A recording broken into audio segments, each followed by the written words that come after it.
3 hours after the last shovel of dirt hit my son's casket, his favorite colleague called me. "Mr. Wolf," she whispered, her voice trembling with terror. "I found something in Tyler's locker. You need to come to the school right now. Do not tell your wife. Do not tell his widow. You are in danger." I thought I had no tears left, but when I walked into that storage room and saw who was standing in the shadows, my heart stopped beating. My name is Conrad Wolf. I am 71 years old, and until this morning I thought I had buried my entire world. The sound of the earth hitting the mahogany lid of the casket was the only honest thing about today.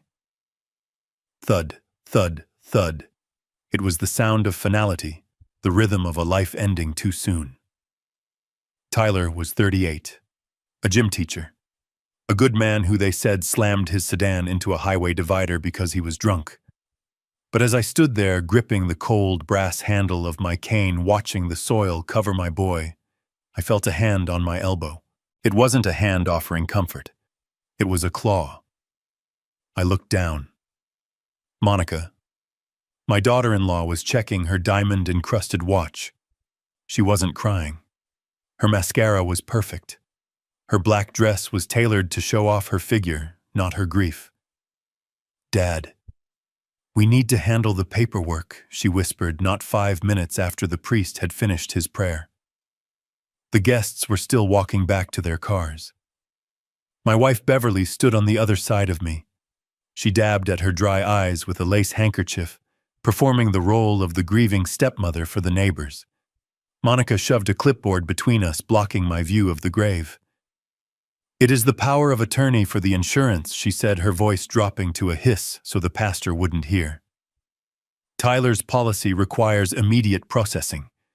You are the primary beneficiary, Dad, but you are grieving. You are confused. Just sign here and I will handle the claims. I will pay off his debts." I looked at the paper. The letters swam before my eyes, but my mind was sharper than a fresh saw blade. I built skyscrapers in Seattle. I managed crews of 200 tough men. I knew a hustle when I saw one.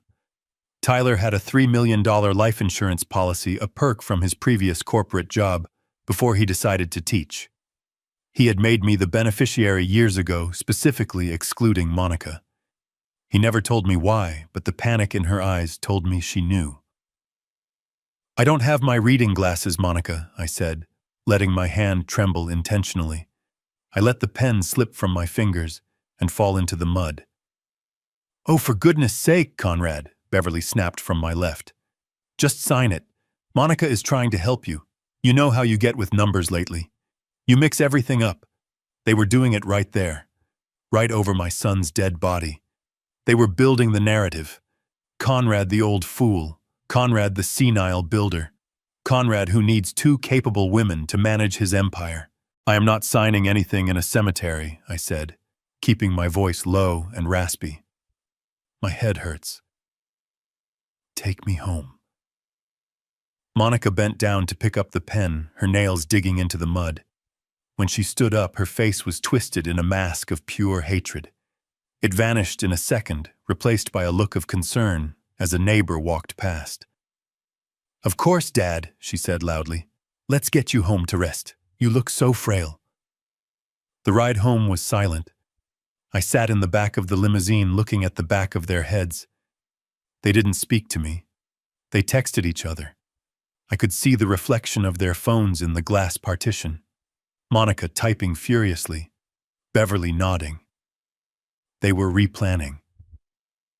I had stalled them, but they were sharks, and they smelled blood in the water. I closed my eyes and thought about Tyler. They said he was drunk.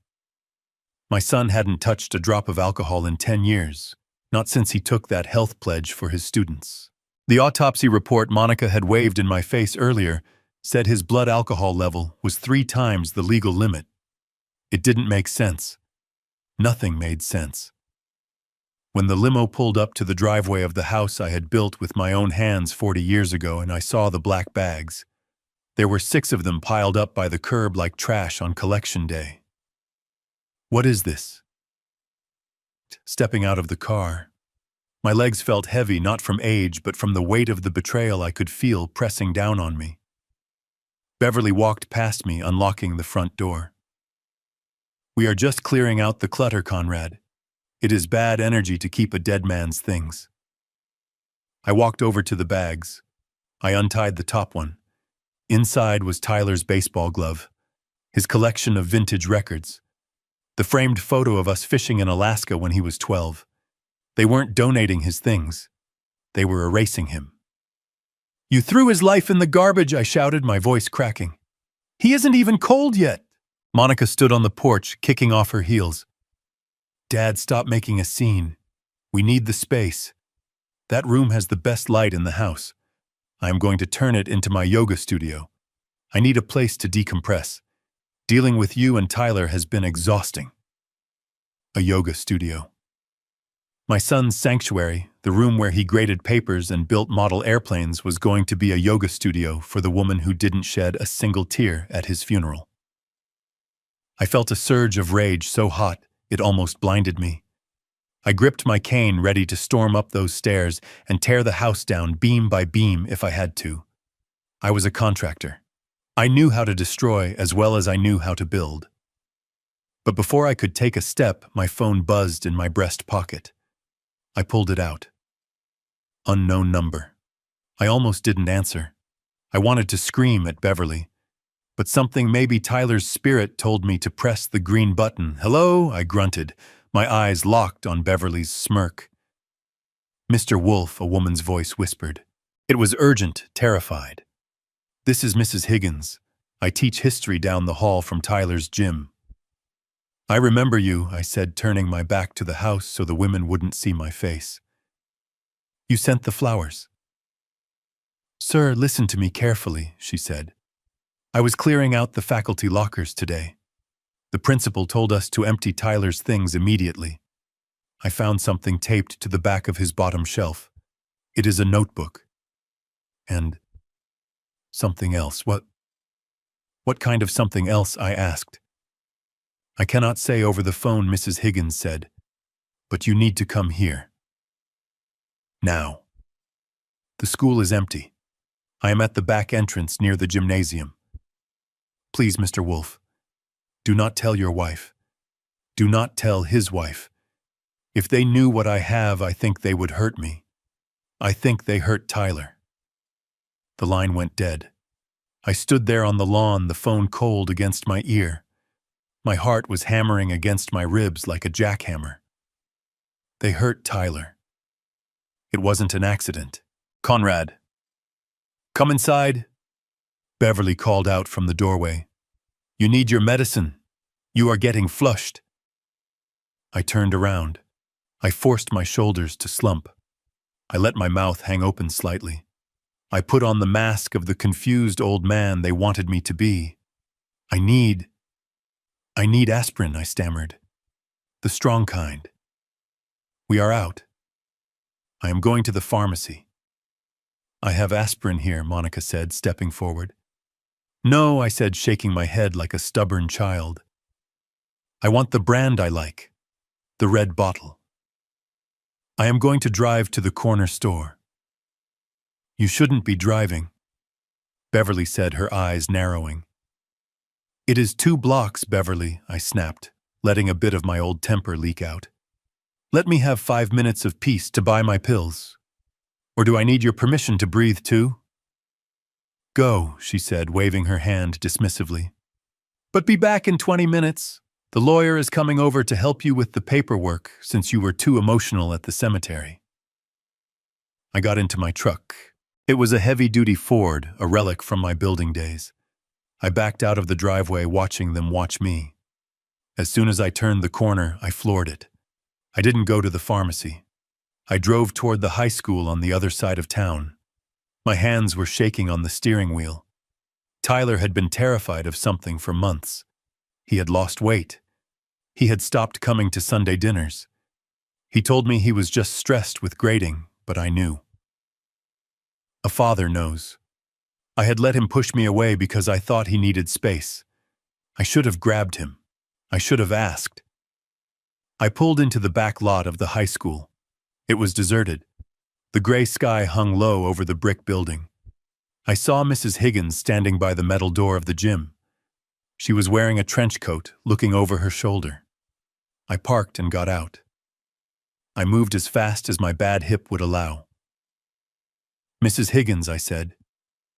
She didn't speak. She just opened the heavy metal door and motioned for me to follow.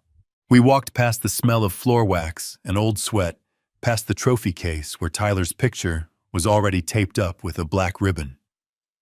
We went into the equipment storage room. It was dark, smelling of rubber and dust. She turned on a single dim bulb hanging from the ceiling. "Mr. Wolf," she said, her voice shaking. "Tyler wasn't just a colleague. He was my best friend. He told me if anything ever happened to him, I should check the false bottom of his locker." She handed me a leather-bound journal. But that wasn't all. I looked around the small room. In the corner, sitting on a stack of tumbling mats, was a young woman. She couldn't have been more than 30. She had dark hair and frightened eyes, and in her arms she was holding a toddler, a boy, maybe 2 years old.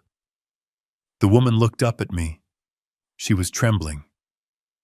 "Who is this?" I asked, my voice barely a whisper. The woman stood up. She walked into the circle of light. She turned the little boy toward me. I gasped. The air left my lungs. The boy had Tyler's chin. He had Tyler's nose. And he had my eyes. The distinct steel-gray eyes that every wolf man had possessed for generations. "Mr. Wolf," the young woman said, "I am Sarah. And this is Leo, Tyler's son." I couldn't move. I couldn't breathe. A grandson. I had a grandson. "Tyler wanted to tell you," Sarah said, tears streaming down her face.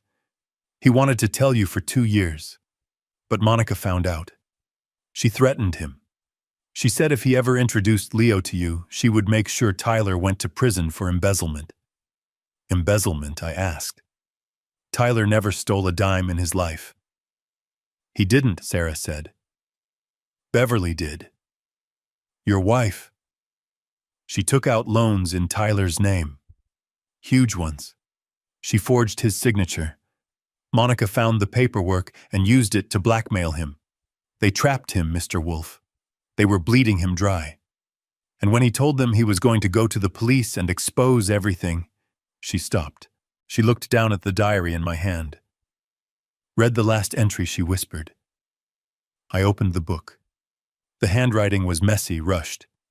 It was dated the day he died. "They know I am going to the lawyer tomorrow. Monica changed my pills this morning. I feel dizzy. I think they did something to the car. If I don't make it, tell Dad about Sarah. Tell Dad about Leo. Don't let them win." I looked up from the page. The room was spinning. My wife and my daughter-in-law. They hadn't just watched him die. They had orchestrated it. The alcohol in his system wasn't liquor. It was something else. They had drugged him and cut the brakes. I looked at the little boy. Leo. He reached out a chubby hand toward me. I dropped my cane. I stepped forward and took the boy's hand. It was warm. It was alive. It was the only thing in the world that mattered. "You need to hide," I told Sarah. My voice sounded strange, like grinding stones. "I have nowhere to go," she said. "Tyler was paying for our apartment. Monica stopped the payments this morning. She evicted us an hour ago. She sent a message saying the bastard doesn't get a dime." The rage that filled me then was cold. It was the cold, calculating rage of a man who is about to burn the world down to save what is his. "You are not going anywhere," I said. "You are going to stay at the old motel on Route 9. I own it. It is closed for renovations, but the manager is my old foreman. He will guard you with his life." I took out my wallet and gave her all the cash I had withdrawn for the pharmacy. "Go there. Lock the door. Do not open it for anyone but me or a man named Blackwood." "Who is Blackwood?" Mrs. Higgins asked. He is my lawyer, I said, and he is the only man in this city who hates my wife as much as I do right now. I looked at my grandson one last time. I saw Tyler in him. I saw the future. They think I am a senile old man, I said, clutching the diary. They think they buried the last wolf today. They are wrong. I turned to Mrs. Higgins. Thank you. You just saved my life. I walked back to my truck. The grief was gone. The sadness was gone, replaced by a mission. I checked my watch. 20 minutes had passed. I had to go back. I had to go back into that house with the women who murdered my son. I had to look them in the eye. I had to pretend I was weak. I had to pretend I was confused. Because if they knew, I knew I would be dead by morning. And I couldn't die yet. Not until I destroyed them. Not until I took back every single penny and left them rotting in a cell. I started the engine. I put the truck in gear. It's showtime, I whispered. I drove back toward the house, practicing my trembling hands on the steering wheel. I was about to give the performance of a lifetime. The leather cover of the journal was warm from being pressed against Sarah's chest. My hands, usually steady enough to frame a house in a gale, were trembling so violently I could barely turn the first page. The single light bulb above us buzzed like an angry insect, casting long, dancing shadows against the shelves of basketballs and gym mats. I looked at the little boy again. Leo. He was staring at me with a curiosity that shattered me. He did not know his father was dead. He did not know his grandfather had been blind to his existence for 2 years. He reached out and grabbed my thumb. His grip was strong. A wolf grip. Sarah wiped her eyes with the sleeve of her oversized sweater. You have to read the entry from last month, she whispered, her voice sounding thin and brittle in the stale air of the storage room. The one marked with the red tab. It explains why he was so tired. Why he crashed. I flipped to the page. Tyler's handwriting, usually a precise block print I had taught him when he was 6, was scrawled and erratic. The ink was smeared in places, as if he had been sweating while he wrote. August 15th. Monica made me a protein shake this morning. She stood there and watched me drink it. She smiled that smile that never touches her eyes. 20 minutes later, my legs felt like they were filled with concrete. I could barely focus on the road to school. I almost ran a red light. This is the 3rd time this week. I found the bottle in the trash. Alprazolam. She is grinding them up. She is drugging me. She wants me compliant.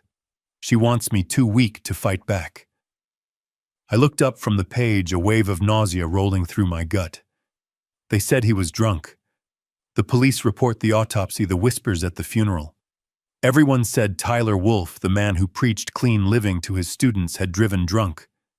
It was a lie. A meticulously crafted lie. They had been poisoning him, slowly, methodically, turning a strong man into a zombie so they could control him. Why didn't he go to the police, I asked, my voice sounding like gravel grinding together. Why didn't he tell me? I would have torn that house apart. I would have thrown Monica out on the street. Sarah shook her head, a fresh tear tracking through the dust on her cheek. He couldn't, Mr. Wolf. They had him trapped. It wasn't just the drugs. It was the debt. Debt, I snapped.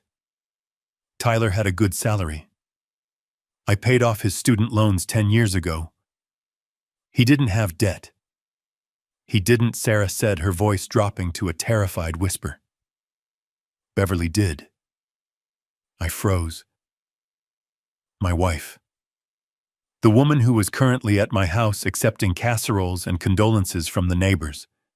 The woman I had married after Tyler's mother died, thinking she would bring warmth back into our lives. Turn to the back of the book, Sarah said.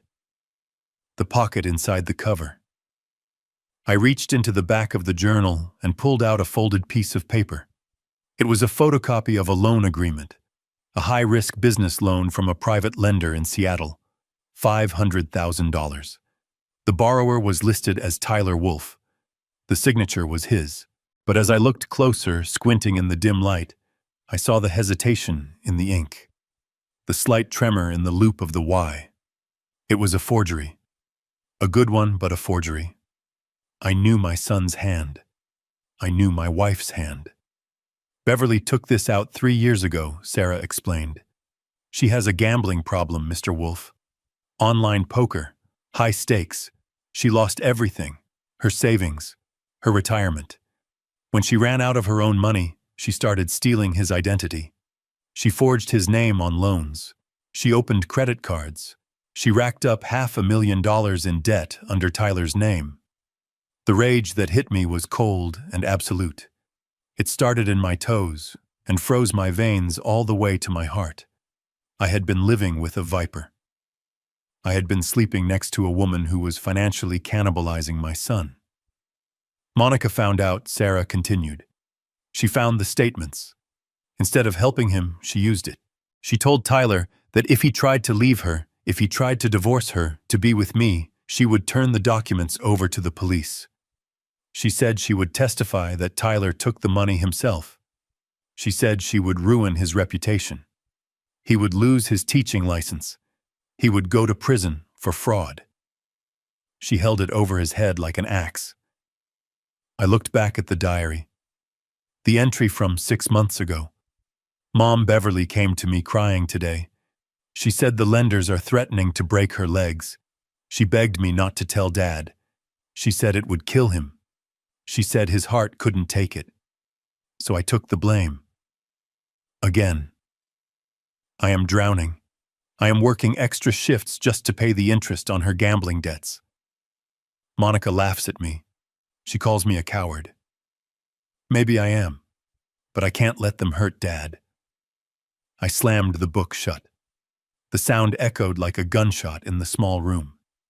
He was protecting me. My boy was protecting me. He endured the drugging, the blackmail, the emotional torture, all because he thought I was too old and weak to handle the truth. He thought a broken heart would kill me. He was wrong. Heartbreak doesn't kill you. It hollows you out.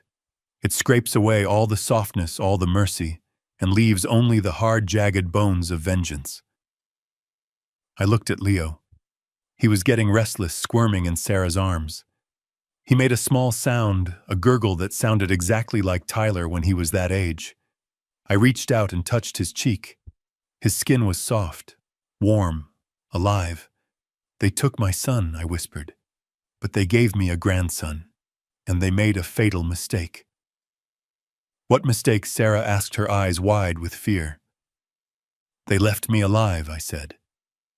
I put the diary into the inside pocket of my suit jacket right next to my heart. It felt heavy like a lead weight. This book was my Bible now. It was my warrant. It was the fuel for the fire I was about to light.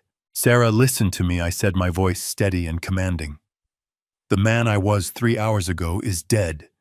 He died at that graveside. You are looking at the man who is going to destroy them. But I need time. I need them to think they have won. I pulled a money clip from my pocket.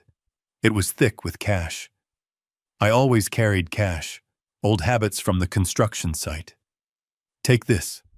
Go to the motel I told you about. Room 4. It is the one at the back near the woods. Park your car around the side. Do not use your credit cards. Do not turn on your phone. If Monica tracks you, she will try to use Leo to get to me. I will not let that happen. Sarah took the money. Her hands were shaking. You are going back there, aren't you, to the house? I have to, I said. I have to play the part. I have to be the grieving, confused old father. I have to sign their papers. I have to let them think they have stripped me clean. Because when they think I am nothing, they will get careless. And when they get careless, I will strike. I looked at the diary one last time before buttoning my jacket. I saw the entry about the sedatives, about the heavy legs, about the blurred vision. I remembered how Monica had insisted on driving me to the funeral today, how she had handed me a bottle of water before we left, how she had watched me drink it. They are trying to do it to me, too, I realized. The sudden fatigue I had felt all week. The fog in my brain that I attributed to grief. It wasn't grief, it was chemistry. I am going to get you justice, Tyler, I whispered to the empty air. I turned to Sarah. Go. Now. Drive safe. She nodded, pulled the blanket tighter around Leo, and slipped out the back door into the gray afternoon.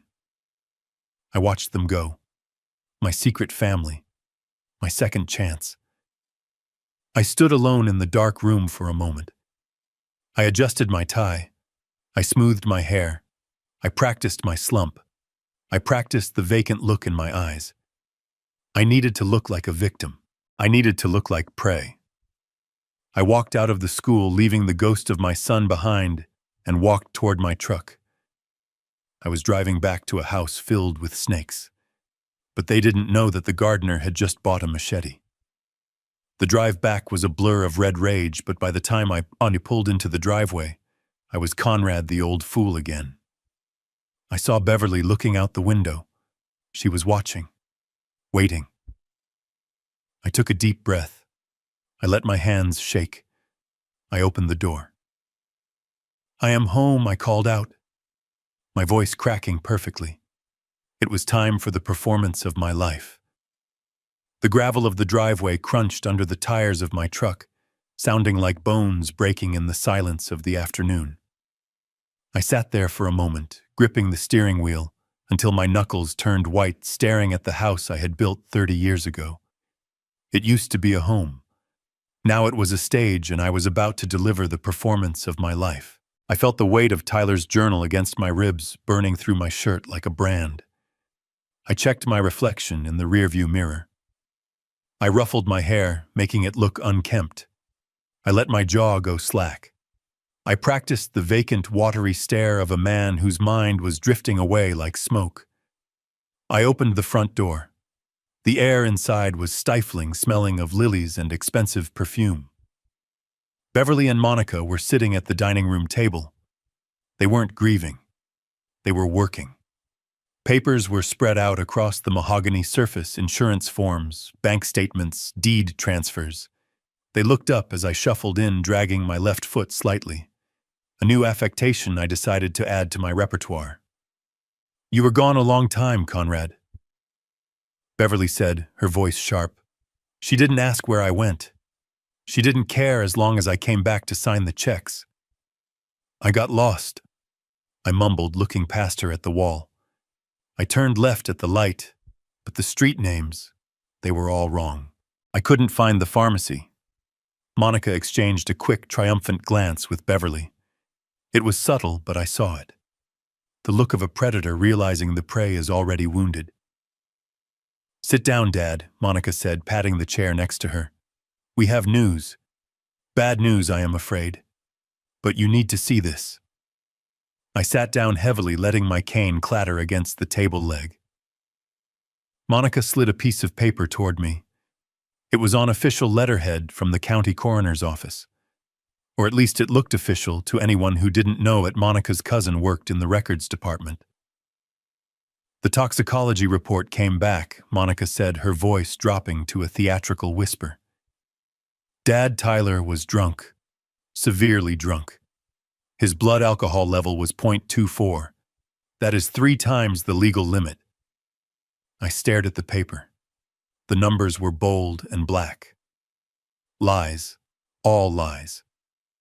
Tyler hadn't touched a drop since he was 28. The journal in my pocket said they had been slipping sedatives into his protein shakes. Alprazolam. Not alcohol.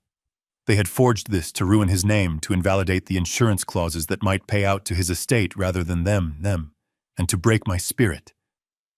He doesn't drink. I stammered, my voice weak. He promised me. He promised his mother. He lied to you, Conrad, Beverly said, reaching out to cover my hand with hers. Her skin felt cold. He was a closet drinker. We found bottles in the garage. vodka, whiskey. He was out of control. It was only a matter of time before he killed someone. Thank God he only killed himself. The rage rose in my throat, hot and acrid. I wanted to grab her wrist and squeeze until I felt the bones snap. I wanted to scream that I knew about her gambling debts, about the $500,000 she stole from my son. But I forced the bile down. I forced my eyes to fill with tears. "My boy," I whispered. "My poor boy." Monica pushed a pen into my hand. "It is tragic, Dad. But we have to protect his legacy. We have to pay off the damages he caused to the city infrastructure when he crashed. If you sign this power of attorney, I can handle the lawsuits. I can make sure they don't take the house." I looked at the pen. Then I looked at the glass of water sitting on a coaster near Beverly's elbow. "I am thirsty," I croaked. Beverly sighed, annoyed by the interruption, but she pushed the glass toward me. "Drink it, then sign." I reached for the glass. I let my hand tremble. Not a little shake, but the violent rhythmic tremor of a man whose nervous system is misfiring. My fingers brushed the cold glass. I gripped it, lifted it 2 inches off the table, and then let my hand spasm. The glass slipped. It hit the edge of the table and shattered. Water sprayed across the insurance papers. Shards of glass skittered across the polished wood floor. Oh God, I cried out, shrinking back in my chair like a frightened child. I made a mess. I am sorry. I am so sorry. Is Tyler coming to help clean it up? Is he late for dinner? The room went silent. The mention of Tyler in the present tense hung in the air. I looked up at them, blinking rapidly. Why isn't he here? It is Tuesday. We always have meatloaf on Tuesday. Did he call? Monica stared at me. A slow, cruel smile spread across her face. It wasn't a smile of pity. It was the smile of someone who just won the lottery. She leaned back in her chair and looked at Beverly. He is worse than we thought, Monica said, speaking about me as if I wasn't even in the room. He doesn't even know what day it is. He thinks Tyler is still alive. Beverly clicked her tongue, feigning sympathy while she dabbed the water off the papers. The stress must have triggered a rapid decline. Dr. Sterling was wrong. He isn't fit to manage anything. Look at him. He can't even hold a cup of water. I stared at my wet hands, letting my lower lip tremble. I am useless, I whispered. I am just a useless old man. I just want to go to sleep. You should rest, Conrad, Monica said, her voice dripping with false sweetness. Don't worry about the signature right now. We can do it tomorrow. We will take care of everything. You just rest. She stood up and signaled for Beverly to follow her into the kitchen. I stayed in the chair, staring at the broken glass.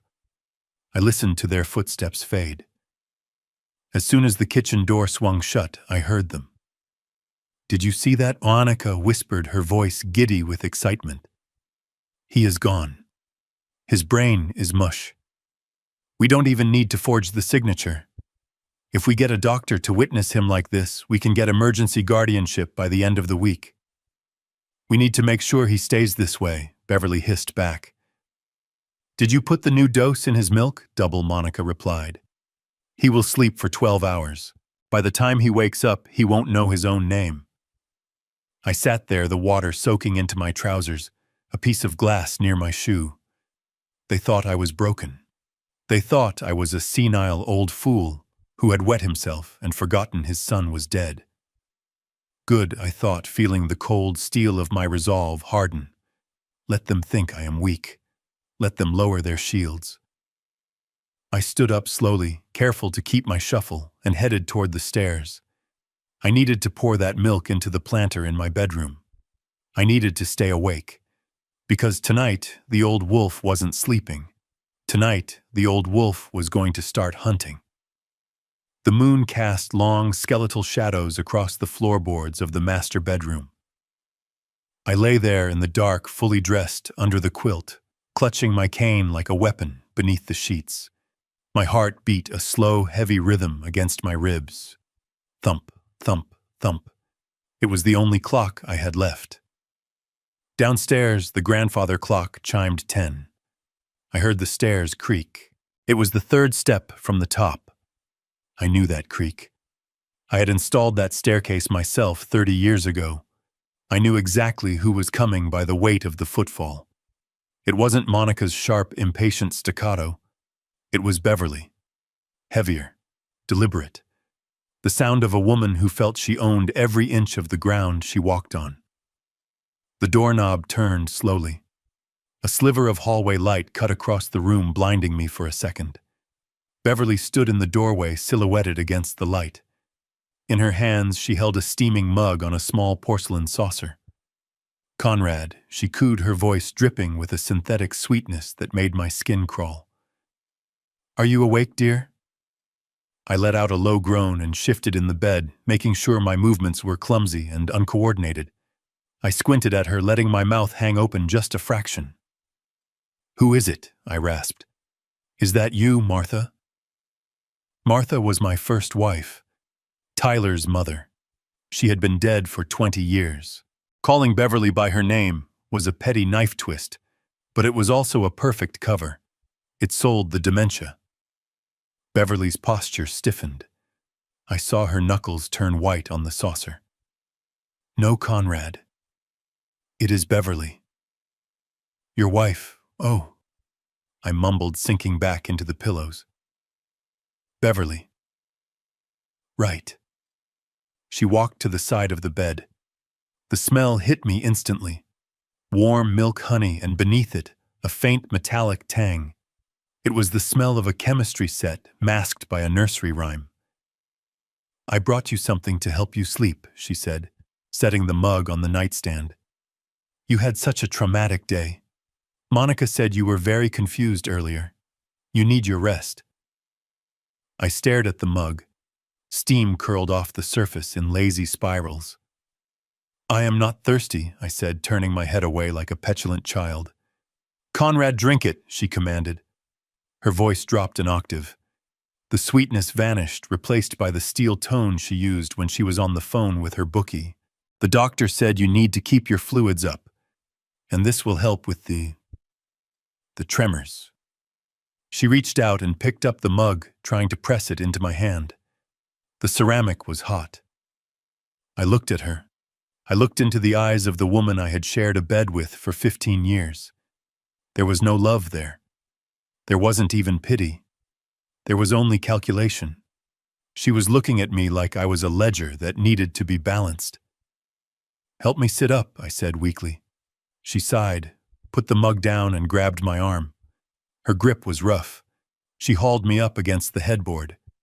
"There," she said, handing me the cup again. "Drink, all of it." I took the mug with both hands, letting them shake violently. Liquid sloshed over the rim, scalding my thumb. I didn't flinch. "Careful, you old fool," she hissed, grabbing a tissue from the box on the nightstand to wipe the spill. "Look what you did to the quilt." As she bent down to scrub at the fabric, her head was turned away from me. It was a matter of seconds. I leaned to my right. Next to the bed stood a large potted ficus tree. Tyler had given it to me for Father's Day 5 years ago. It was a sturdy plant, a survivor. I tipped the mug. The hot white liquid poured silently into the dark soil. I watched it sink into the earth, poisoning the roots of the only living thing in the room besides me. I kept a mouthful of air in my cheek just for the show. Beverly straightened up, tossing the wet tissue into the trash. "Well," she asked, looking at the empty mug in my hand. I swallowed the nothingness in my throat, keeping my lips pressed tight, then let out a wet cough. "Good," I whispered. "Warm." She took the mug from me. A small, satisfied smile played on her lips. It was the smile of an executioner who had just pulled the lever. "Good night, Conrad," she said. "Sleep tight." She turned off the lamp and walked out, closing the door with a soft click. I waited. 1 second, 2 seconds, 3. I spat into my handkerchief and wiped my tongue frantically, just in case a drop had touched my lips. I grabbed the bottle of water I kept hidden under the bed seal unbroken and rinsed my mouth, spitting into the trash can. My heart was hammering against my ribs like a trapped bird. I threw off the covers and slid out of bed. My knees hit the floor, but I didn't feel the pain. I crawled toward the door, moving silent as a ghost across the carpet. I pressed my ear against the wood. They were in the hallway, just outside my room. "Did he drink it?" Monica whispered. Her voice was sharp, anxious. "Every drop," Beverly replied. I watched him. "Good," Monica said. "How long until it kicks in?" 20 minutes, maybe less," Beverly said. I crushed 3 of the blue pills into it. "That is double what we gave Tyler. His heart is old, Monica. He might not just sleep. He might stop." There was a pause, a silence that felt heavy and thick. "Well," Monica said finally, her voice cold and devoid of any humanity. "If he stops, he stops. It saves us the legal fees for the guardianship hearing.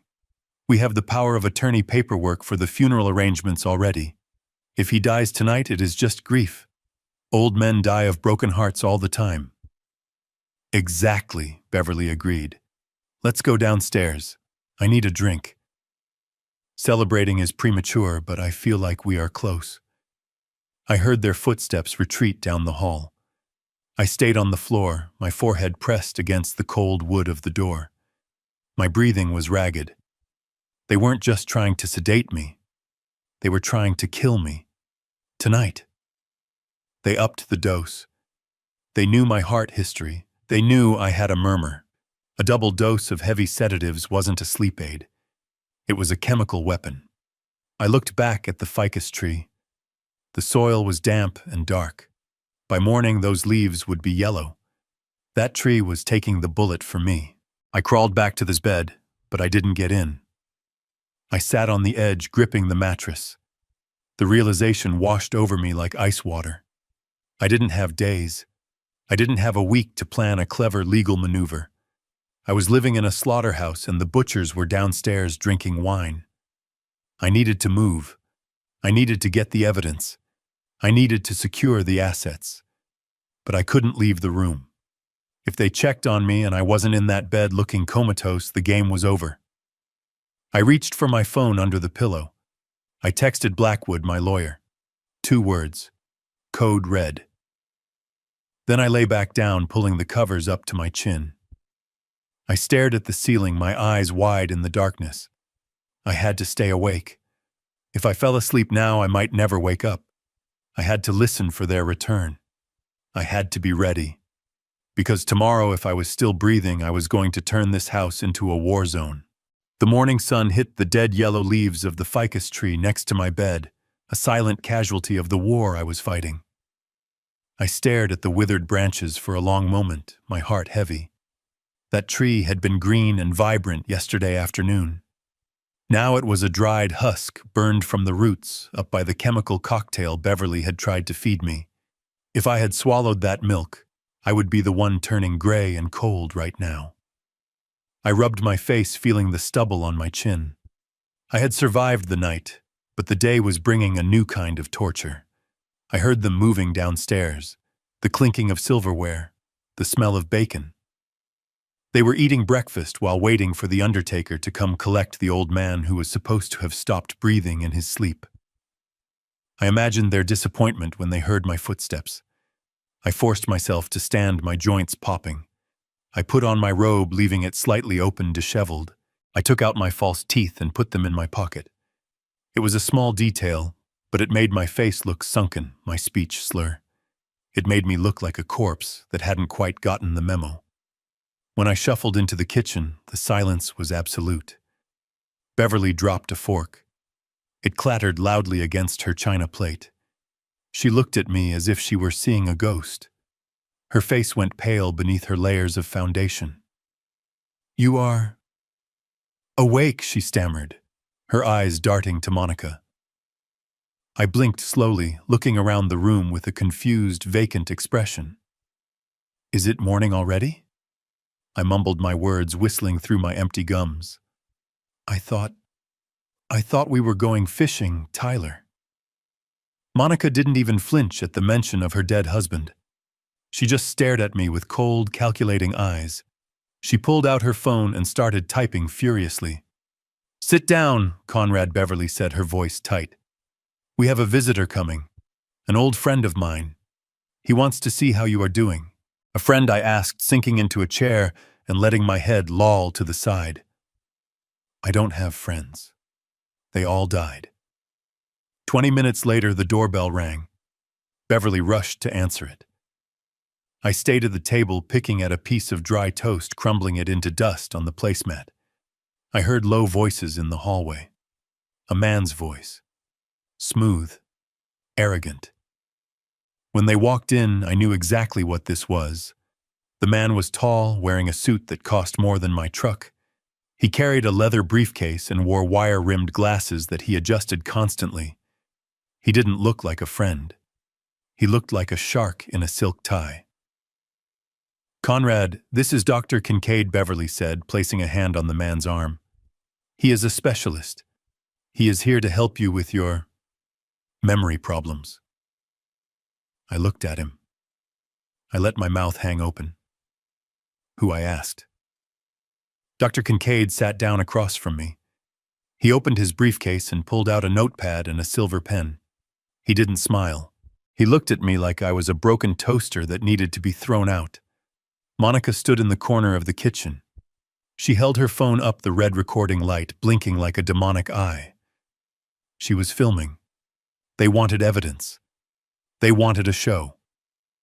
"Good morning, Mr. Wolf," Kincaid said. "I am just going to ask you a few simple questions. Is that all right?" I stared at his tie. It was red. "I like your tie," I said, ignoring his question. "It looks like blood." Kincaid cleared his throat, annoyed. "Mr. Wolf, can you tell me what year it is?" I frowned, scrunching up my face in exaggerated concentration. I looked at the window. I looked at my hands. "It is 1998, I said confidently. "We just finished the deck. Tyler is starting high school in the fall." Monica smirked.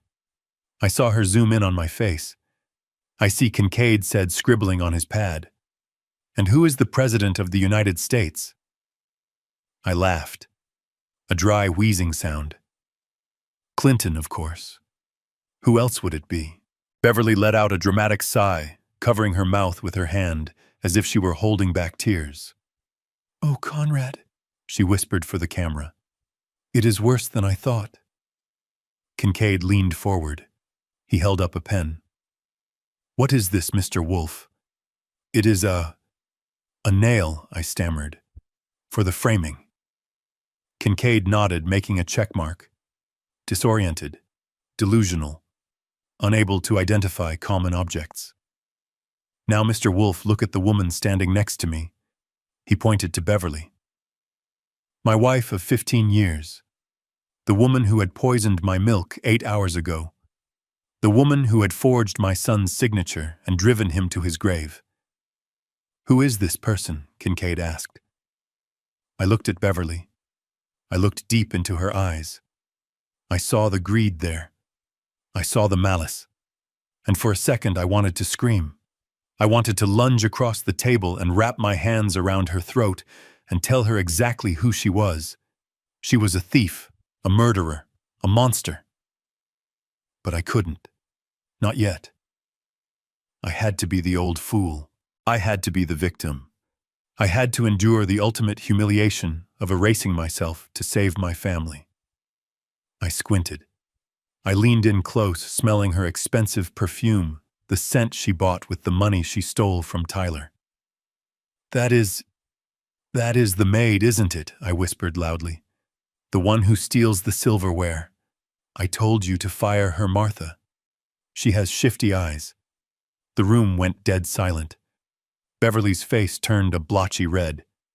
The insult landed, but the diagnosis landed harder. "He doesn't even know his own wife," Monica said from the corner, her voice thick with feigned sadness. "He thinks she is the help. and he is calling her by his dead wife's name. Kincaid closed his notebook with a snap. It sounded like a gavel banging down. "It is clear, Mrs. Wolfe," he said, turning to Beverly. "Advanced Alzheimer's with paranoid delusions. He is a danger to himself and others. He cannot be left alone. He needs immediate custodial care. I will sign the competency paperwork today." Beverly nodded, wiping a fake tear from her cheek. "Thank you, Doctor. It is just heartbreaking. But we have to do what is best for him." "What is best for him?" Monica echoed, lowering her phone. "We can't let him run the estate in this condition." I sat there crumbling my toast, listening to them sign away my life. The humiliation burned in my gut like acid. I was Conrad Wolfe. I had built half the skyline of this town. People respected me.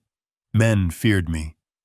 And now I was sitting here in my own kitchen, smelling like old age and despair, letting these vultures pick my bones clean while I pretended not to notice.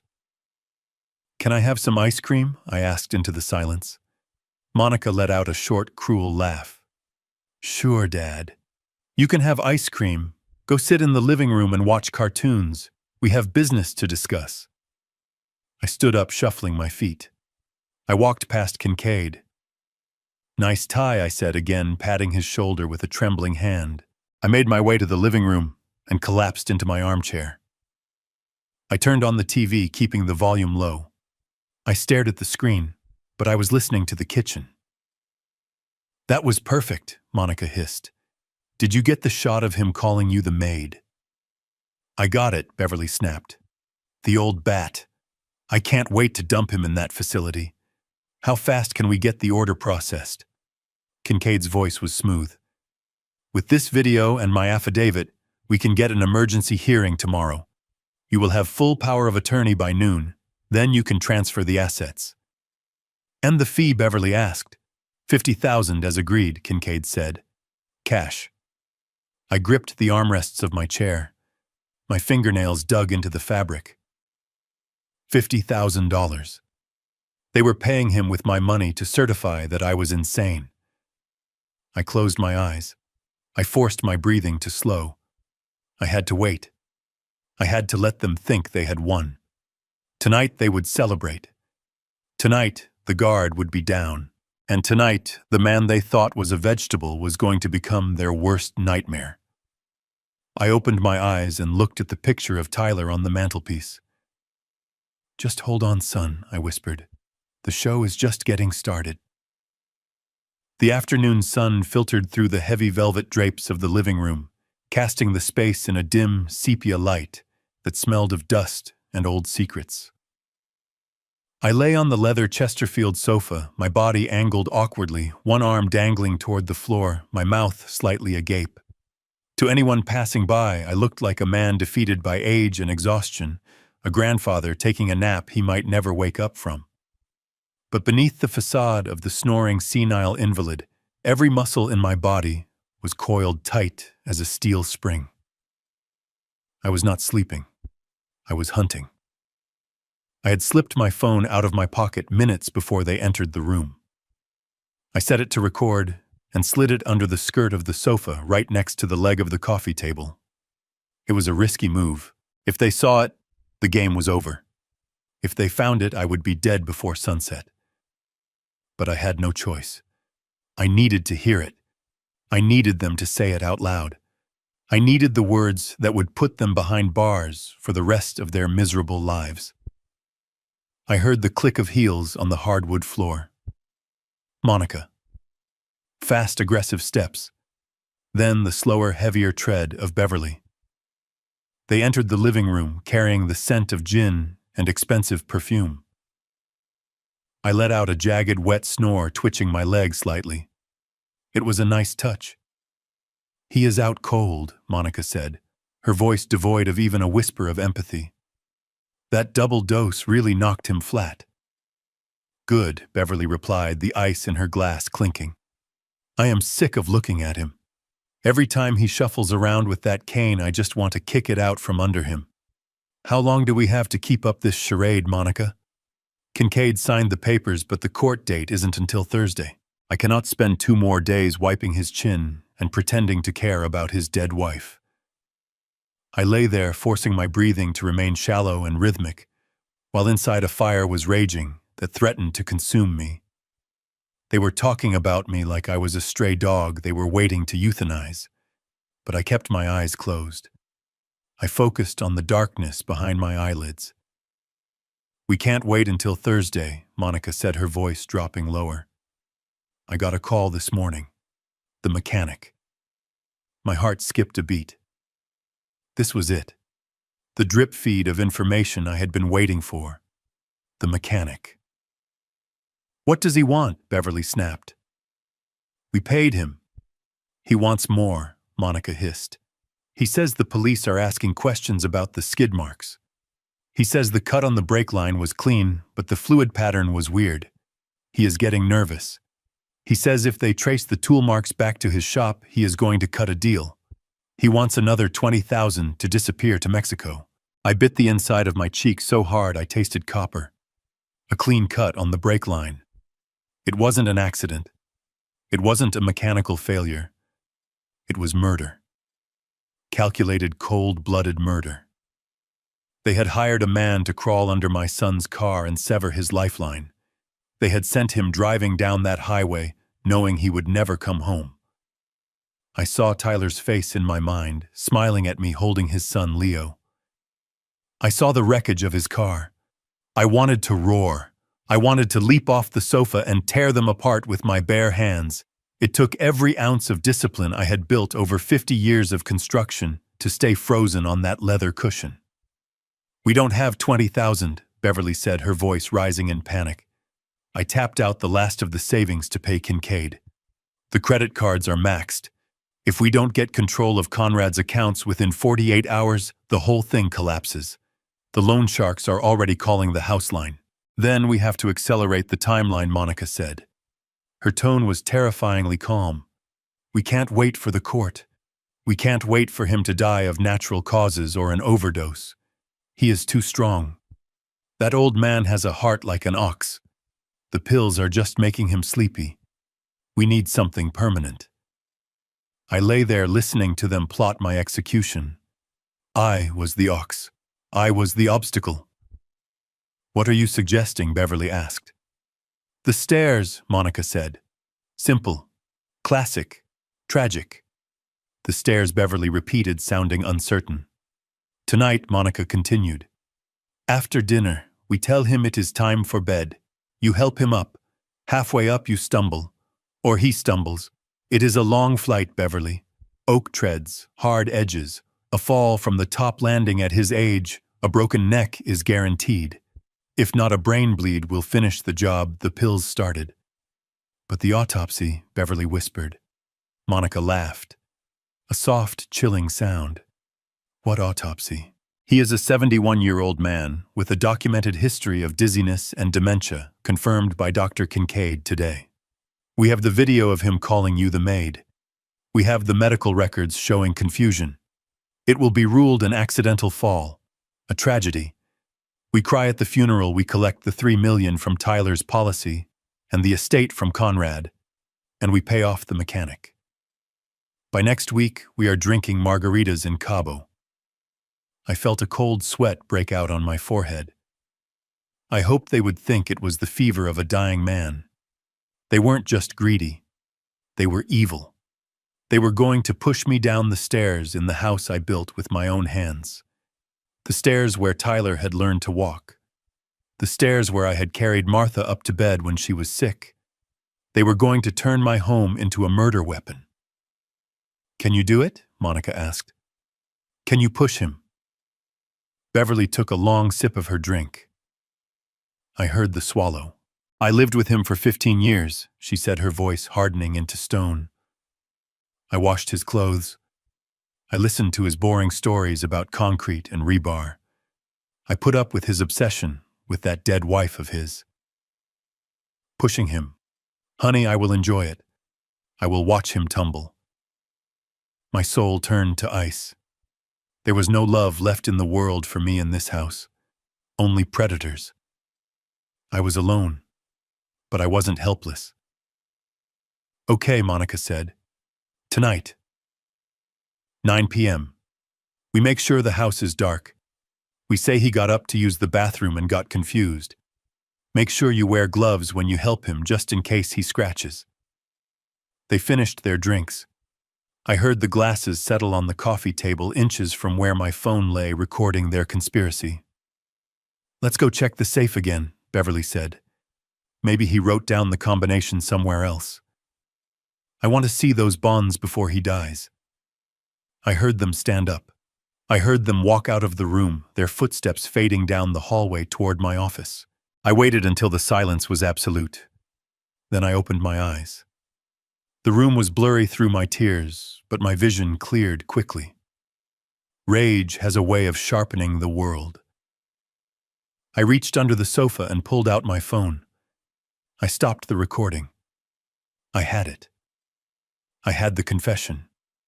I had the plan. I had the name of the mechanic. I had the motive. I sat up slowly, my joints aching from the tension. I looked at the stairs in the foyer. They looked different now. They looked like a gallows, but they didn't know who they were dealing with. They thought they were dealing with a confused old man. They didn't know they were dealing with a man who had survived collapsed trenches and Union riots. I wasn't going to fall down those stairs. I stood up, gripping my cane. I checked the battery on my phone. 40%. Enough. I needed to get out. I needed to meet Blackwood. But I couldn't just walk out the front door. They would see me. I looked at the window. It opened to the side yard behind the rose bushes.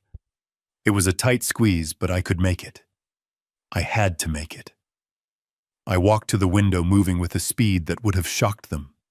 I unlocked the latch. Tonight, there would be a fall, I thought, my jaw setting into a grim line. But it wouldn't be me. I slipped out into the cold evening air, leaving the house of death behind me. I had a lawyer to meet, and I had a trap to set. The mechanic wanted $20,000. I was going to give him something much more valuable. I was going to give him a choice. I moved through the shadows of my own garden, a ghost in my own life, heading toward the tool shed, where I kept my old truck keys hidden. The game had changed. The prey had just become the hunter, and the hunt was on. The neon sign of Louie's Diner buzzed with a rhythmic electric hum that sounded like a dying insect. It was the kind of place Beverly would rather die than set foot in a greasy spoon on the edge of the industrial district, where the coffee tasted like battery acid and the menus were sticky with syrup from 3 years ago. It was the perfect place to plan a war. I pulled my truck into the darkest corner of the lot, parking between a dumpster and a rusted sedan. I checked my phone. No missed calls yet. They were still in the house, probably drinking their second martini, waiting for the clock to strike 9 so they could execute their plan. They thought I was asleep in the room upstairs. They didn't know the bird had flown the coop. I pulled my cap down low and walked inside. The air smelled of fried onions and cigarette smoke that had settled into the vinyl booths decades ago. I scanned the room. There he was, sitting in the back booth, a silhouette against the grimy window. Arthur Blackwood. He wasn't wearing his usual 3-piece Italian suit. He was wearing a faded fishing jacket and a baseball cap. He looked like just another old-timer nursing a cup of joe, which was exactly the point. I slid into the booth opposite him. He didn't look up from his black coffee immediately. He was a man who understood the value of discretion. We had built half of Seattle together, me pouring the concrete and him navigating the zoning laws and union contracts. He was the only man on earth I trusted with my life. "You look like hell, Conrad," he said, finally raising his eyes. His voice was gravel and smoke. "I feel like it," I replied, signaling the waitress to keep walking. "I don't have much time, Arthur. They are planning to kill me tonight." Arthur didn't flinch. He didn't gasp. He just set his mug down with a deliberate clink. "Tonight?" he asked. 9 o'clock, I said. "They are going to stage a fall down the main staircase. They have it all worked out. The autopsy, the insurance, the Grieving Widow Act. They even have a mechanic on the payroll who cut the brake lines on Tyler's car. I saw a flash of pure cold rage in Arthur's eyes. He had known Tyler since he was a boy.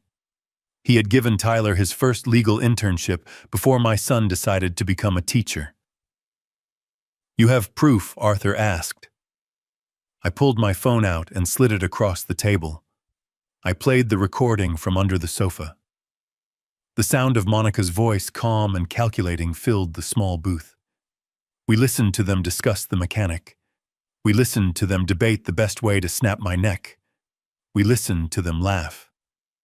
When the recording ended, Arthur closed his eyes for a long moment. When he opened them, they were hard as flint. "We go to the police now," he said, reaching for his phone. "We have conspiracy to commit murder. We have confession to homicide. We can have them in cuffs within the hour." "No," I said, placing my hand over his.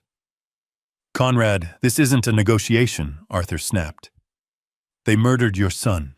They are actively plotting to murder you. This is not a construction site dispute. This is life and death. If we go to the police now," I said, keeping my voice low and intense, "they will lawyer up.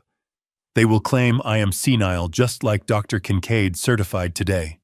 They will say the recording is manipulated or taken out of context. They will throw the mechanic under the bus and claim he acted alone. They have money, Arthur. My money. They will drag this out for years, and while they are out on bail, they will find my grandson." Arthur froze. Grandson. I leaned in closer. Tyler had a son, a 2-year-old boy named Leo. He kept them hidden to protect them from Beverly. If I go to the cops now, Monica will find out about the boy. She will use him. She will hurt him to get to me. I cannot risk that. I need to destroy them completely. I need to strip them of every asset, every dime, every ounce of credibility before the handcuffs go on. I want them broken, Arthur, not just arrested, broken. Arthur looked at me. He saw the resolve in my face. He knew that look. It was the same look I had when we bid on the downtown skyscraper project everyone said was impossible. "What is the play?" he asked. "I need a will," I said. "A new one." "A new will," he repeated, confused.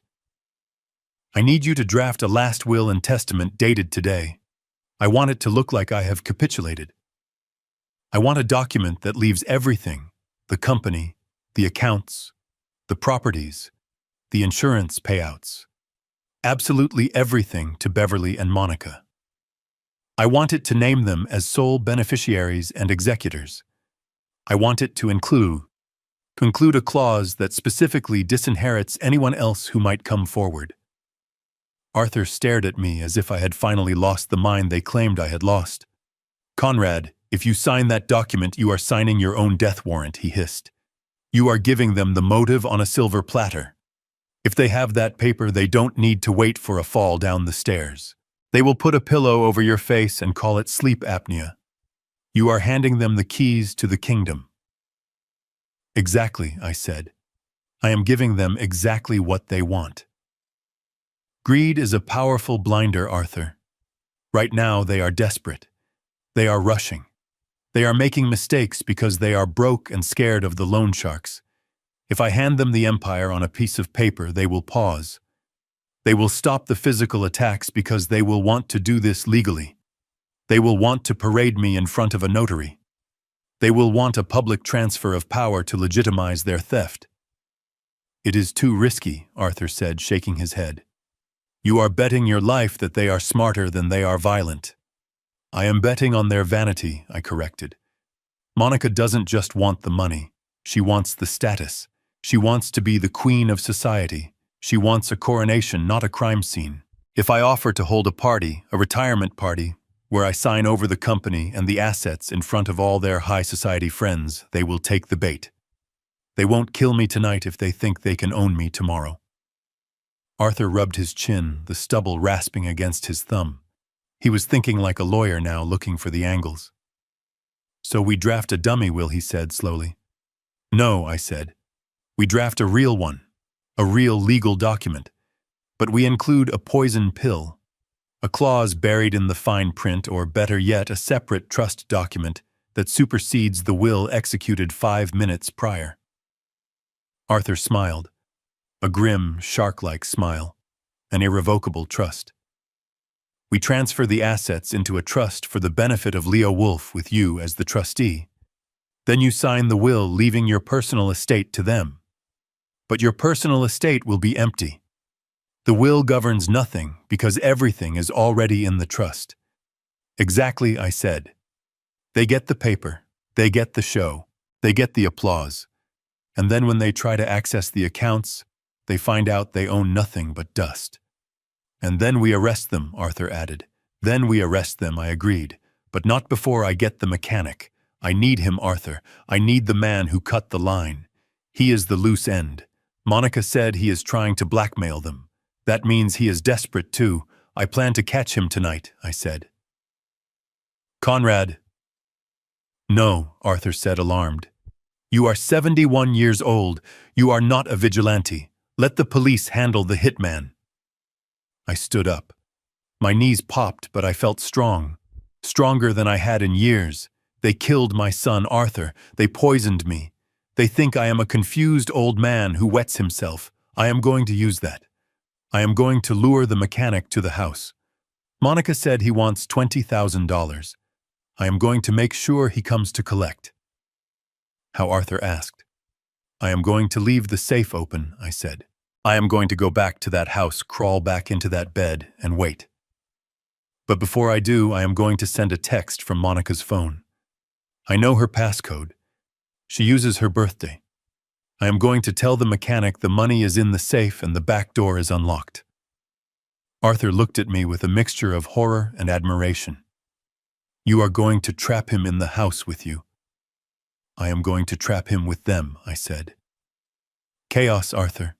I am going to introduce chaos into their perfect little plan. And while they are dealing with a blackmailer in the living room, I am going to be waiting in the shadows.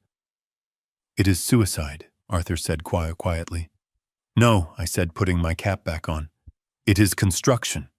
You have to tear down the old structure before you can build the new one.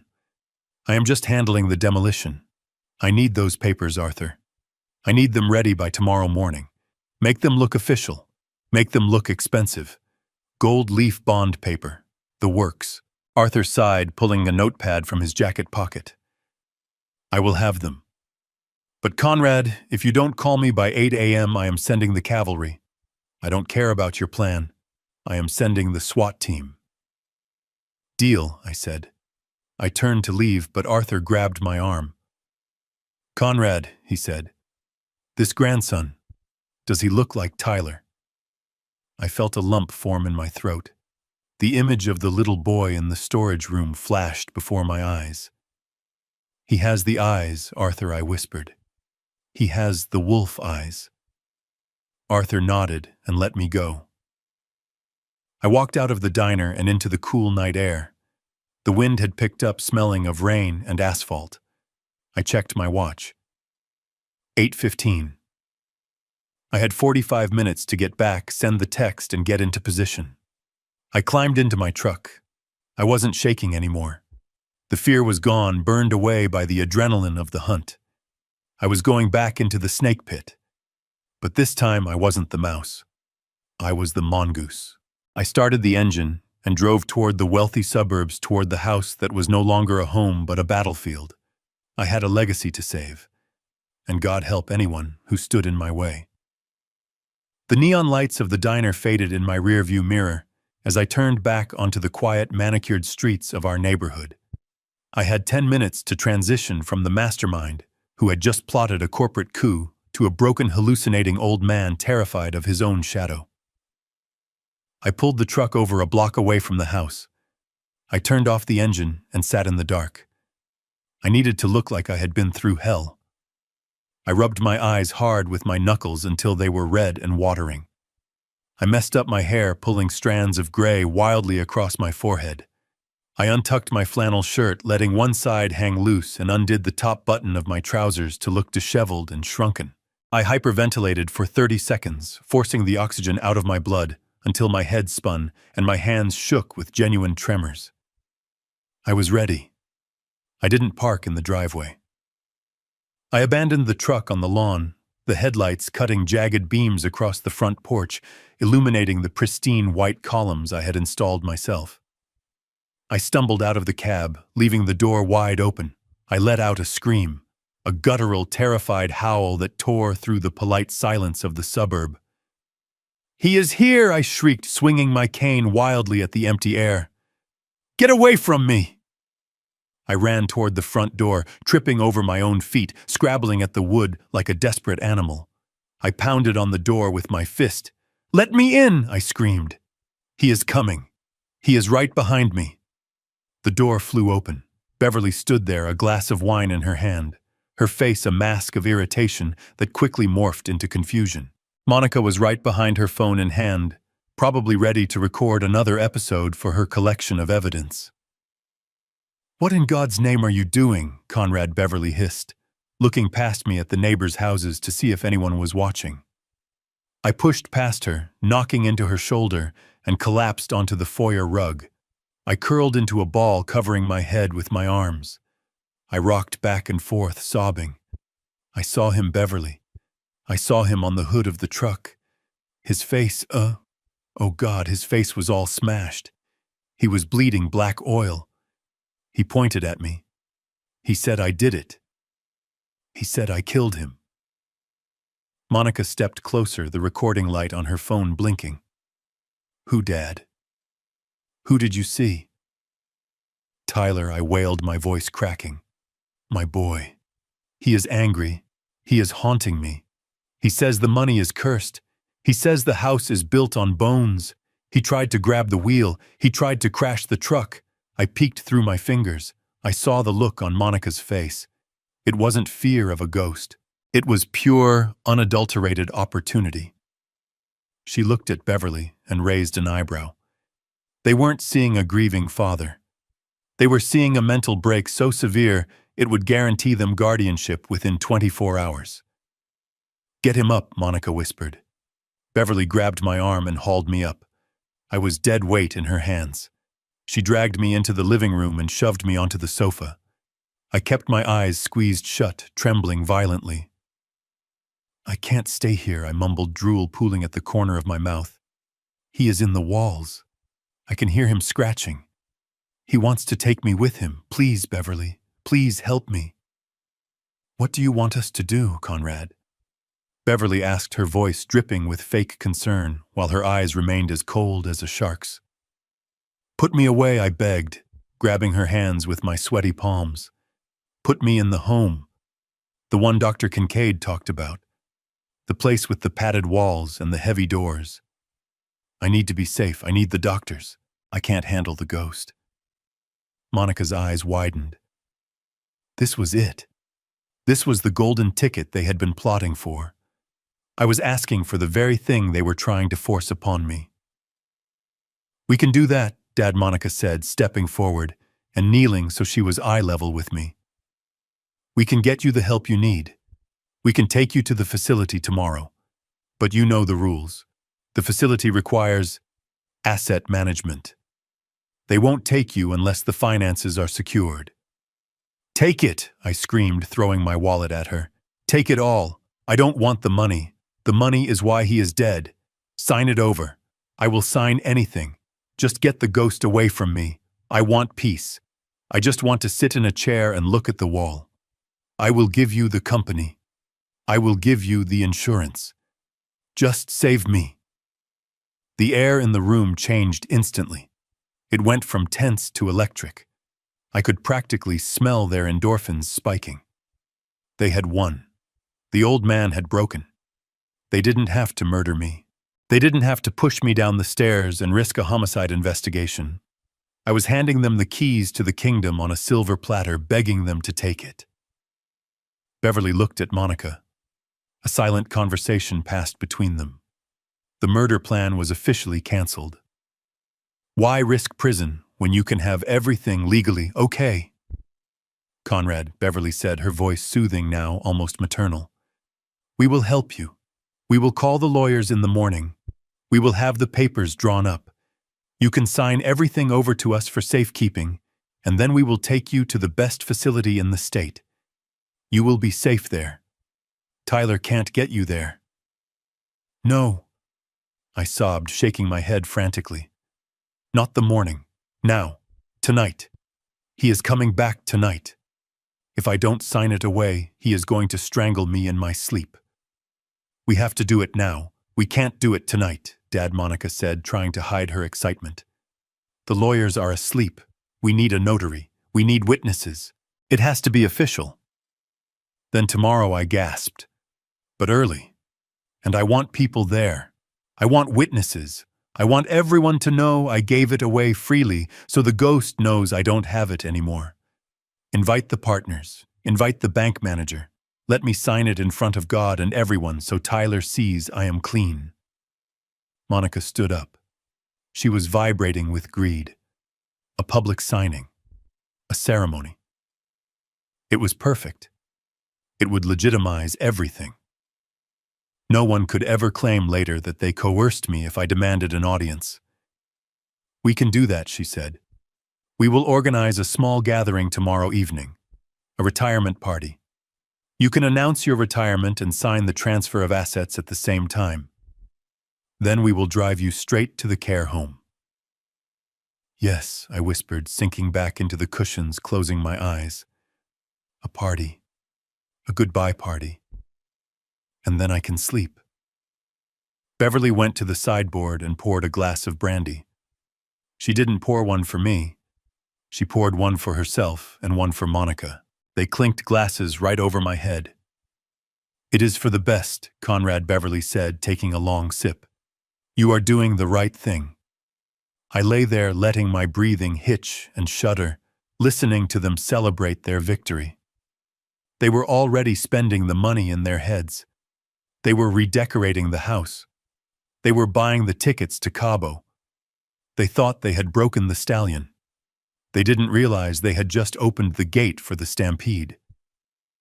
I need to go to bed, I whispered, struggling to stand up. I need to hide under the covers until the sun comes up. Go ahead, Beverly said dismissively. She didn't offer to help me this time. She didn't need to push me down the stairs anymore. I was already dead to her. I shuffled toward the hallway, dragging my feet. As I reached the stairs, I heard Monica pulling out her phone. I am calling the catering company, she said, and the firm. Tell them to bring the full transfer packet, the deed, the power of attorney, the irrevocable trust assignment. We are doing this. We are finally doing this. I climbed the stairs one painful step at a time. My performance wasn't over. I had to maintain the fear. I had to whimper when the floorboards creaked. I had to look over my shoulder as if a specter were chasing me. But as I reached the landing and turned toward my bedroom, the whimpering stopped in my throat. A cold smile touched my lips in the darkness. They were throwing a party. They were inviting the witnesses. They were setting the stage for their own execution. I walked into my room and locked the door. I didn't turn on the light. I went straight to the closet and pulled out the old shoebox from the top shelf. Inside was my revolver, a .38 Special I hadn't fired in 20 years. I checked the cylinder. Fully loaded. I wasn't going to use it on them. That would be too easy. But the night wasn't over. The mechanic was still out there, and I had sent a text from Monica's phone just before I drove onto the lawn. The old man is asleep. The safe is open. Come get your money. Back door is unlocked. I sat in the dark, the gun heavy in my lap, facing the bedroom door. Downstairs, the champagne was popping. Upstairs, the trap was set. Come on, I whispered to the shadows. Come and get it. The morning sun hit the pristine white siding of the house, making it gleam like a mausoleum. Inside, the air smelled of lemon polish and high-stakes greed. I shuffled down the stairs, gripping the banister with a hand I forced to tremble, watching the hive of activity below. Monica was the queen bee, buzzing from room to room in a silk robe, her phone pressed to her ear, orchestrating her own coronation. "Yes, chilled champagne by 5, she barked into the receiver, her eyes scanning the living room with a critical glare. "And not the cheap stuff. We have the bank president coming and Judge Miller. This is a retirement celebration, not a funeral. Make it look expensive." She spotted me on the landing. She didn't lower her voice. To her, I was already furniture, an asset to be liquidated, not a man to be respected. "He's up," she said, into the phone, flashing me a dazzling, predatory smile that didn't reach her cold eyes. "He looks peaceful, ready for the transition. We'll see you at 6. She hung up and clapped her hands. "Dad, you're awake. Did you sleep well?" "I had bad dreams," I mumbled, letting my jaw go slack. "Rats, big rats in suits, eating the walls." Monica laughed, a sharp, brittle sound. "That's just the medication, Dad. Tonight is going to be wonderful. We're going to celebrate your legacy. All your old friends are coming to wish you well before you go to the retreat." The retreat. Their code name for the warehouse where they planned to dump me once the ink was dry. "I want music," I said, pointing a shaking finger toward the library. "Sinatra, for the signing. I want to do it right." "Of course," Monica said, checking her diamond watch. "The AV team is coming at noon. We're setting up a whole house system so everyone can hear your speech. It's going to be perfect." Perfect. She had just handed me the weapon I needed. I spent the next few hours wandering the house like a ghost, getting in the way just enough to sell the act. I watched Beverly directing the cleaning crew, her face flushed with the intoxication of imminent wealth. She was humming in the house where she had poisoned my milk less than 12 hours ago. At noon, the technicians arrived. I watched them run cables and set up speakers in the living room, the dining hall, and even out on the patio. "Is this connected to everything?" I asked the lead technician, feigning senile wonder. "Even the library?" "Yes, sir," he said patronizingly. "Bluetooth integration. One button, and the whole house hears the music." "Good," I whispered. "Good." I shuffled into my study and locked the door. This was the only room they hadn't violated yet. I moved the heavy oak bookshelf an inch to the left, revealing the hardline input for the house's old intercom system, a system I had installed myself 20 years ago. It overrode the modern Bluetooth setup. It was the master switch. I took the digital recorder from my pocket. The one that held their voices plotting my murder, the mechanic's confession, and the vile things they said about Tyler. I plugged it into the jack using an adapter I had stashed in my desk. I set the volume to maximum. I taped the recorder behind the books so it couldn't be seen. All I had to do was press play on the remote in my pocket, and the polite cocktail music would die. In its place, the truth would scream from every speaker in the house. My phone buzzed. A text from Blackwood. "Papers are drafted. The trap is legal. I'll be there at 6 Argentson. Don't sign anything until I give the signal." I deleted the message and unlocked the door. I put my mask back on the confused, shuffling old man. I walked out into the hallway. "Monica!" I shouted, panic edging into my voice. "I can't find my tie, the gold one. I can't sign the papers without the gold tie."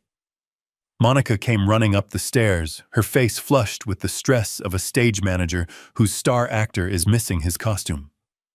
"It's okay, Dad, I have it," she soothed, grabbing my arm. "I have it right here. You're going to look like a king." She led me toward the bedroom, her grip tight and possessive. She was dressing me for the slaughter. She didn't know she was tying the noose around her own neck. The grandfather clock in the downstairs hallway chimed 2 in the morning, the deep resonant notes vibrating through the floorboards of the silent house.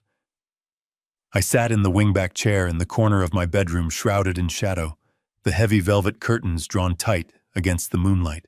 My breathing was slow, measured a rhythm I had learned 40 years ago, while walking steel beams 100 feet above the Seattle pavement. Fear is a luxury. Panic is a death sentence. Patience is the only weapon that never jams. I had sent the text from Monica's phone 4 hours ago. Safe is open. Back door unlocked. Old man is out cold. It was the perfect bait for a bottom feeder. A man who cuts brake lines for cash isn't a professional hitman. He is a desperate opportunist. He wouldn't be able to resist an open safe in a wealthy neighborhood. But greed makes men stupid. It makes them careless. And I was banking on his stupidity. I heard the faint click of the back door latch. It was a sound only a builder would notice, the slight groan of a hinge that hadn't been oiled in 6 months. I had left it unlocked, just as I promised. He was inside. My grip tightened on the handle of the framing hammer resting on my lap. It was a 22-ounce Estwing solid steel with a leather grip worn smooth by decades of sweat. I didn't want the gun. A gunshot would wake Beverly and Monica. A gunshot would bring the police too early. I needed answers before I needed handcuffs. I needed to look into the eyes of the man who killed my son. Footsteps. Soft, rubber-soled squeaks on the hardwood. He was bypassing the study where the safe was. Why? The text said the money was in the safe. The footsteps stopped at the bottom of the stairs. Then they started to climb. My heart hammered against my ribs, a cold knot forming in my stomach. He wasn't here for the money. Or at least not just for the money. Monica must have told him I was the problem. If he eliminated me tonight, he probably figured he could extort them for double later. He was coming to finish the job the stairs were supposed to do. I watched the doorknob. It turned slowly, the brass catching a sliver of light from the hallway. The door pushed open. A figure stepped into the room. He was dressed in dark coveralls, a ski mask pulled over his face. He was big, broad-shouldered, but he moved with the heavy, flat-footed gait of a mechanic, not a soldier. In his right hand, he held a knife, a long, serrated blade that glinted in the darkness. He moved toward the bed. He saw the lump under the quilt pillows I had arranged to look like a sleeping body. He raised the knife. I didn't wait. I stood up from the chair. The floorboard creaked under my weight. He spun around, his eyes wide behind the mask holes. He wasn't expecting the senile old man to be awake. He wasn't expecting the prey to be standing in the corner. Who the hell, he hissed. I didn't speak. I swung. I stepped forward and brought the hammer down in a short, controlled arc. I didn't aim for the head. I needed him conscious. I aimed for the wrist holding the knife. There was a sickening crunch of bone meeting steel. The mechanic howled a strangled sound of shock and agony, and the knife clattered to the floor. He doubled over, clutching his shattered wrist. "You broke my arm," he gasped, staggering back. I kicked the knife under the bed. "You are lucky I didn't break your skull," I growled, my voice low and dangerous. He looked at me, realizing his mistake. He saw an old man, yes, but he didn't see the dementia patient Monica had described. He saw a man who had framed houses in freezing rain and hauled concrete until his hands bled. He saw a threat. He roared and charged me, lowering his shoulder to tackle me. He had weight and youth on his side. I had leverage. I sidestepped my bad hip, proton testing with a spike of pain, and hooked his ankle with the curved claw of the hammer. He stumbled, his momentum carrying him forward. As he fell, I drove my knee into his ribs. The air left his lungs in a wet wheeze. He hit the floor hard, face first. Before he could scramble up, I was on him. I pressed the hammer's head against the base of his skull. "Move and you are a vegetable," I whispered. He froze. He was gasping for air, sobbing quietly from the pain in his wrist. "Get up," I ordered, slowly.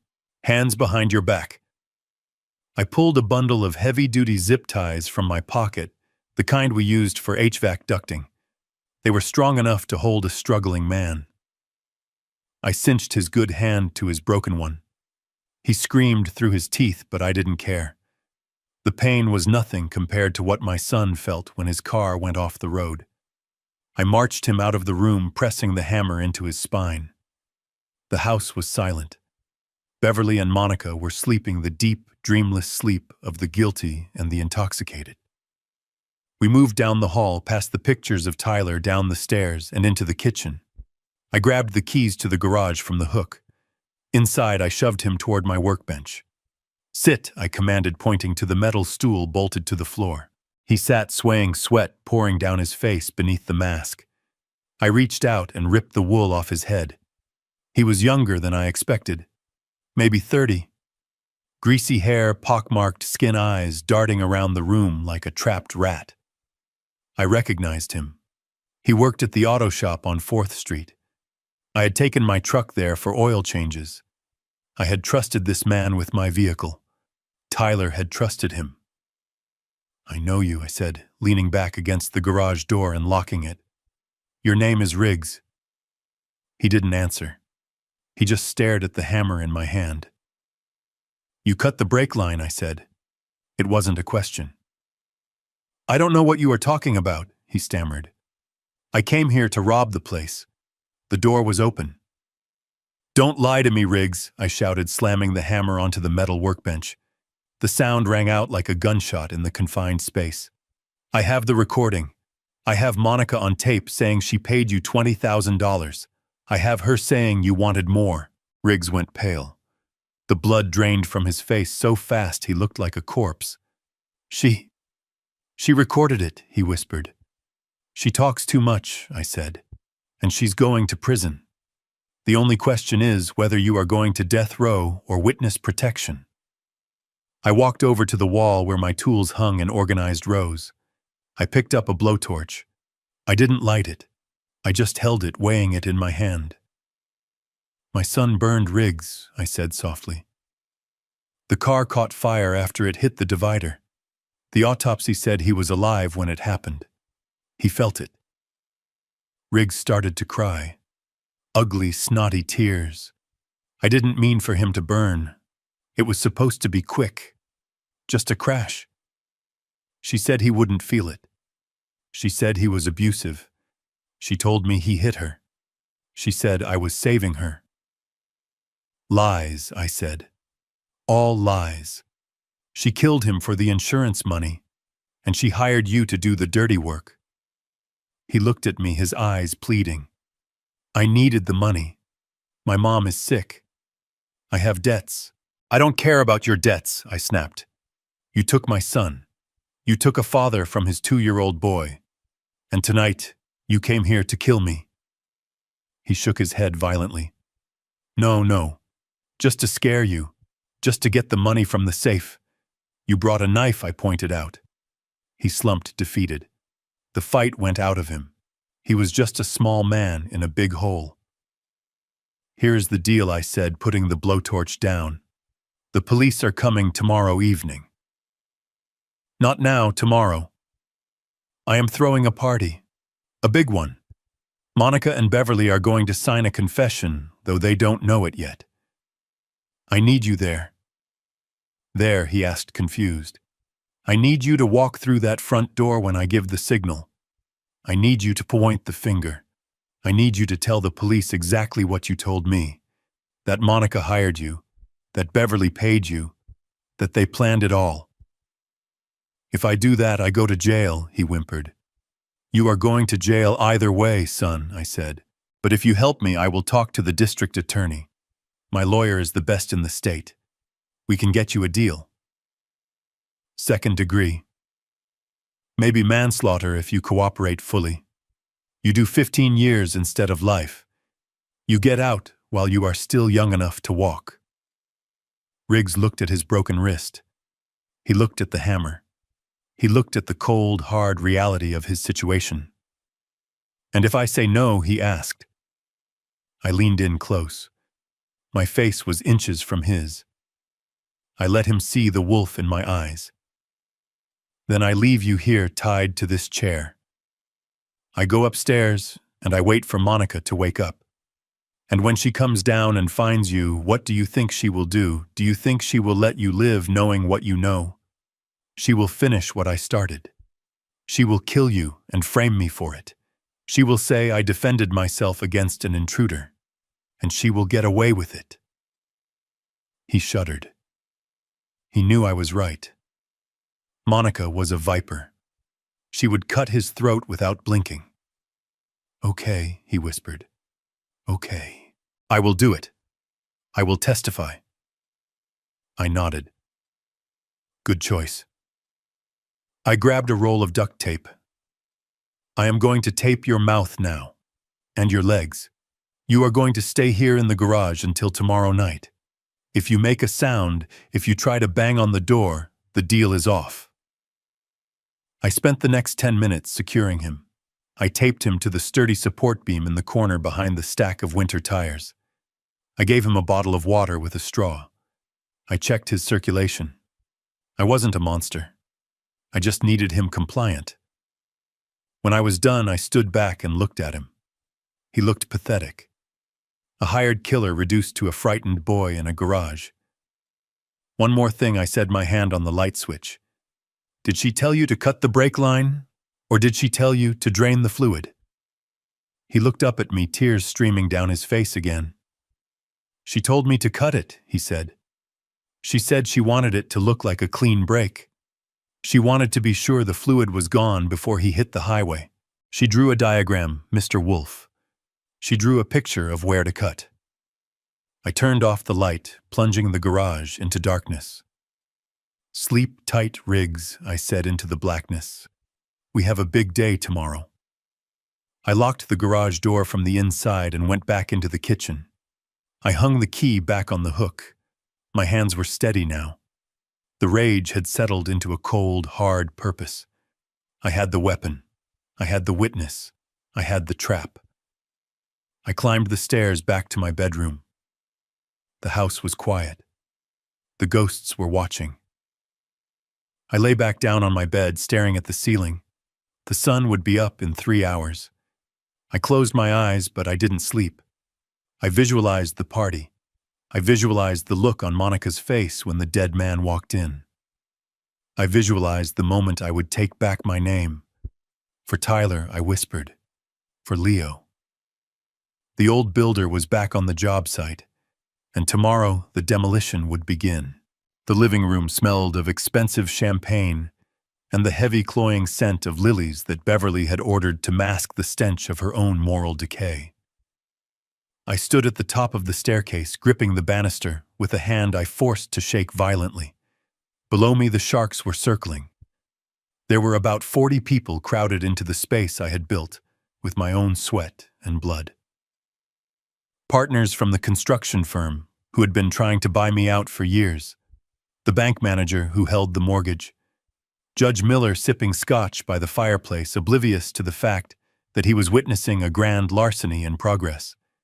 And there, in the center of it all, were the 2 black widows spinning their web. Monica looked radiant in a charcoal silk dress that was modest enough for a grieving widow, but tight enough to signal she was ready for her next chapter. She was laughing at something the mayor was saying, her hand resting possessively on the stack of legal documents sitting on the antique desk we had moved into the center of the room. Beverly was working the other side of the room, playing the part of the exhausted, devoted caretaker. She dabbed at dry eyes while accepting condolences, her other hand clutching a crystal flute of vintage Dom Perignon. They weren't mourning Tyler. They were celebrating the jackpot. I took a deep, rattling breath and began my descent. I let my foot slip on the second step, just enough to make a noise. The room went silent. 40 pairs of eyes turned upward. I saw pity in some, indifference in others, and pure, unadulterated hunger in the eyes of my family. "There he is," Monica announced, her voice pitching up into that fake nursery school tone she used for the benefit of the audience. "There is the man of the hour. Careful, Dad. Take your time. We are all here for you." She rushed to the bottom of the stairs, her heels clicking on the hardwood like the ticking of a pom-pom. She reached up and grabbed my arm, her nails digging into my bicep through the fabric of my suit. It wasn't a supportive grip. It was a vice. She was dragging me toward the desk, toward the signature that would sign away my life. I let her lead me. I shuffled, keeping my head down, muttering nonsense under my breath about the weather and the price of lumber in 1985. I saw Arthur Blackwood standing in the corner near the bookshelf where the recorder was hidden. He was holding a leather folio. His face was stone. He gave me the slightest nod, a movement so imperceptible that only a man looking for a lifeline would have seen it. The trap was set. The legal documents on the table were the ones we had drafted at the diner. They looked real. They felt real. But they were a dead end. "Ladies and gentlemen," Monica said, raising her voice to address the room. "Thank you all for coming on such short notice. As you know, we have had a tragic week. We lost Tyler. And Conrad, well, Conrad has decided that it is time to rest. It is time to let go of the burdens of the business and the estate so he can focus on his health." A murmur of assent went through the crowd. Someone whispered, "Poor old thing." Beverly stepped up beside me, placing a hand on my shoulder. It felt heavy like a yoke. "We just want him to be safe," she said, her voice trembling with practiced emotion. "We want to make sure his legacy is protected. Tonight, Conrad is signing over the stewardship of the Wolf estate to Monica and myself. We will carry the torch for him." She guided me into the chair behind the desk. It was my chair. The leather was molded to my shape, but tonight it felt like an electric chair. The documents were spread out before me. I saw the transfer of the construction firm, the deed to the house, the assignment of the $3 million insurance policy, and right on top the power of attorney that would give them the right to lock me away in a facility and throw away the key. Monica uncapped a pen. It was a Mont Blanc, heavy, black resin with gold trim.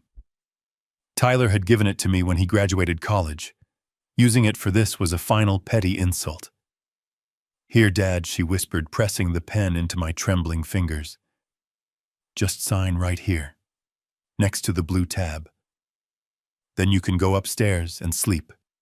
You can sleep for a long, long time." I looked at the paper. The letters swam before my eyes, blurring not because of my act, but because of the sheer rage boiling in my veins. I looked at the signature line. It was a straight black line that represented the end of everything I had built. My hand shook violently. The pen tapped against the paper, leaving tiny dots of black ink. Tap, tap, tap. Like a distress code. I can't see the line. I stammered, leaning closer to the desk. "It is moving." "Why is the paper moving?" "It is okay," Conrad Beverly soothed, leaning over my shoulder. Her perfume was suffocating. "Just hold the pen steady. I will guide your hand." She reached down and covered my hand with hers. Her skin was warm, damp with excitement. She started to push my hand, forcing the nib across the paper. I looked up. I looked past the crowd, past the greedy faces of my partners, past the judge who was checking his phone. I looked at the bookshelf. The red light of the recorder adapter was a tiny pinprick in the shadows. Everyone was watching. The silence was thick, heavy with anticipation. They were waiting for the old lion to roll over and die. They were waiting for the money. I looked at Monica. She was biting her lip, her eyes wide, mentally counting the zeros in her bank account. She thought she had won. She thought the old builder was finished. I let the pen hover over the paper for one more second. I felt Beverly's grip tighten, impatient, forceful. "No," I whispered. What Beverly hissed in my ear. I said no, I said louder this time. I pulled my hand back, ripping it from her grasp. The pen flew out of my fingers and skittered across the desk, landing on the floor with a clatter that sounded like a gunshot in the silent room. I sat up straight. I rolled my shoulders back. The slump vanished. The tremors stopped. The vacant, watery look in my eyes hardened into the steel gaze that had stared down union bosses and bank presidents for 40 years. Beverly took a step back, confused. Monica froze her mouth, opening slightly. "Dad." "What are you doing?" she asked, her voice wavering. "Pick up the pen. You are confusing everyone." "I am not confused, Monica," I said. My voice wasn't raspy anymore. It was deep. It was resonant. It was the voice of the man who owned this house. I looked around the room, making eye contact with the judge, with the banker, with the mayor. "I am not signing anything," I announced. "And neither are you." The room erupted in whispers. Monica lunged for the pen, desperate to put it back in my hand, desperate to salvage the moment. But it was too late. The mask was off. The old man was gone. And the wolf had just walked into the room. Here is section 14 of the story, written in English, designed for an engaging AI voiceover, following the established style and content requirements. "I am not signing," I repeated, my voice booming off the vaulted ceilings I had framed with my own hands 30 years ago. I kicked the cane away. It skittered across the floor, hitting Beverly's shin. She gasped, but I didn't look at her.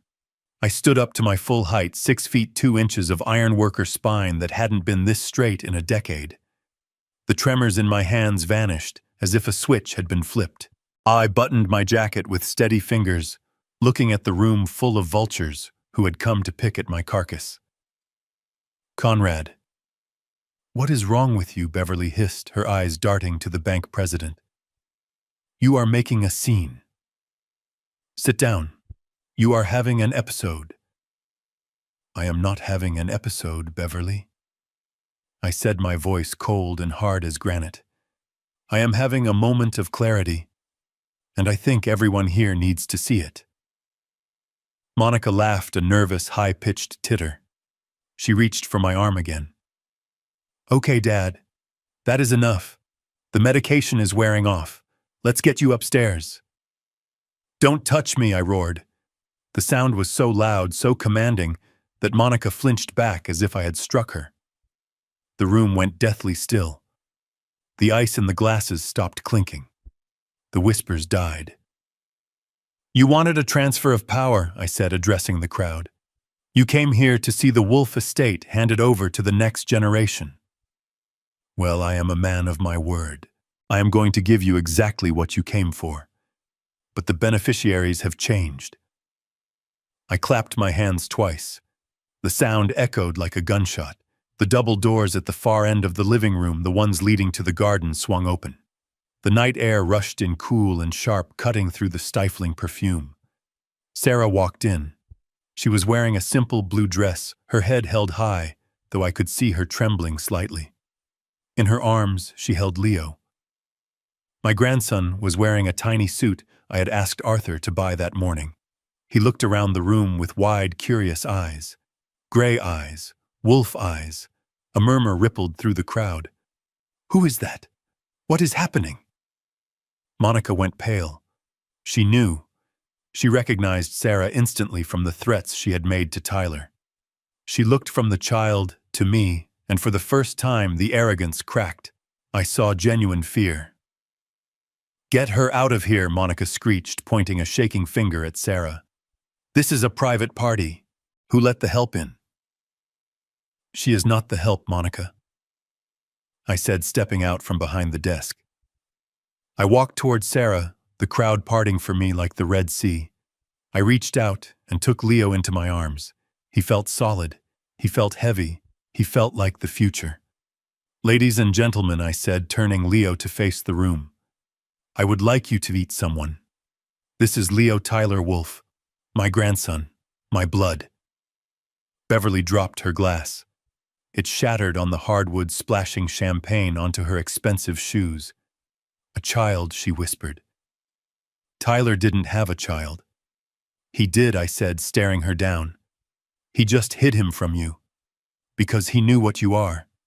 He knew you would try to destroy anything that threatened your access to my money." "That is a lie," Monica shouted, lunging forward. That brat is a bastard. He has no claim. I am the wife.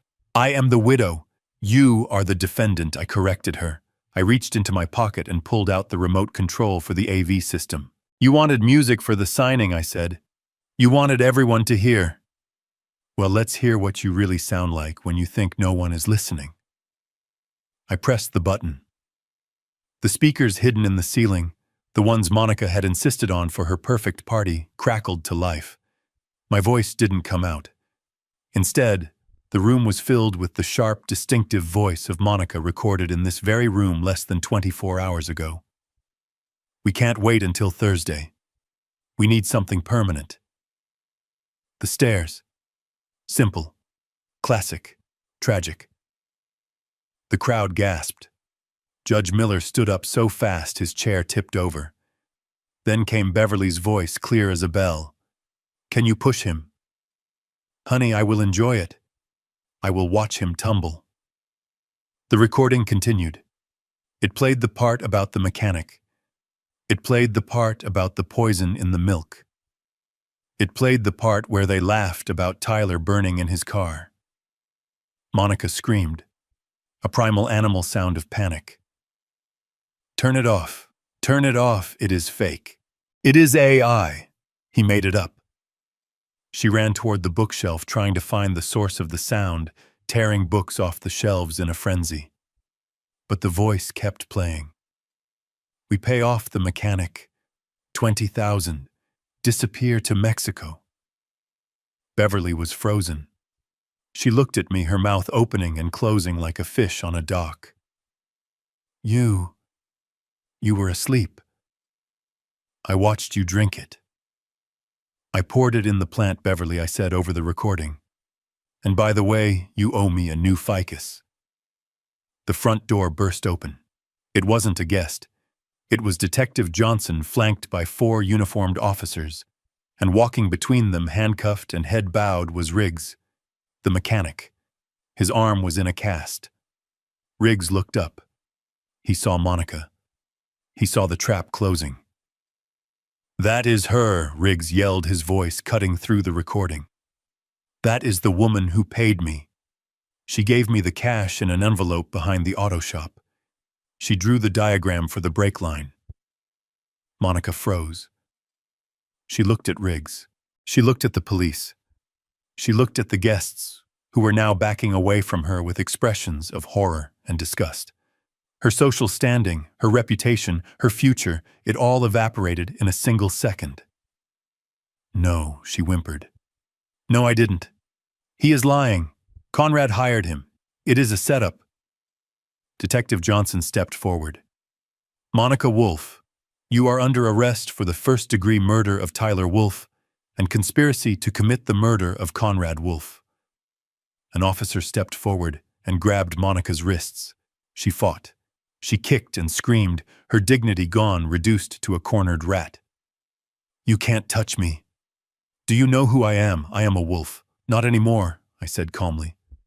Beverly tried to run. She actually tried to shuffle toward the kitchen door, hoping to slip out the back. But Arthur Blackwood was standing there, blocking her path. Going somewhere, Beverly? He asked, holding up a file folder. The police have the bank records, Beverly. The loans you took out in Tyler's name. The forgery. The embezzlement. It is all here. Beverly collapsed. She didn't faint. Her legs just gave out under the weight of her crimes.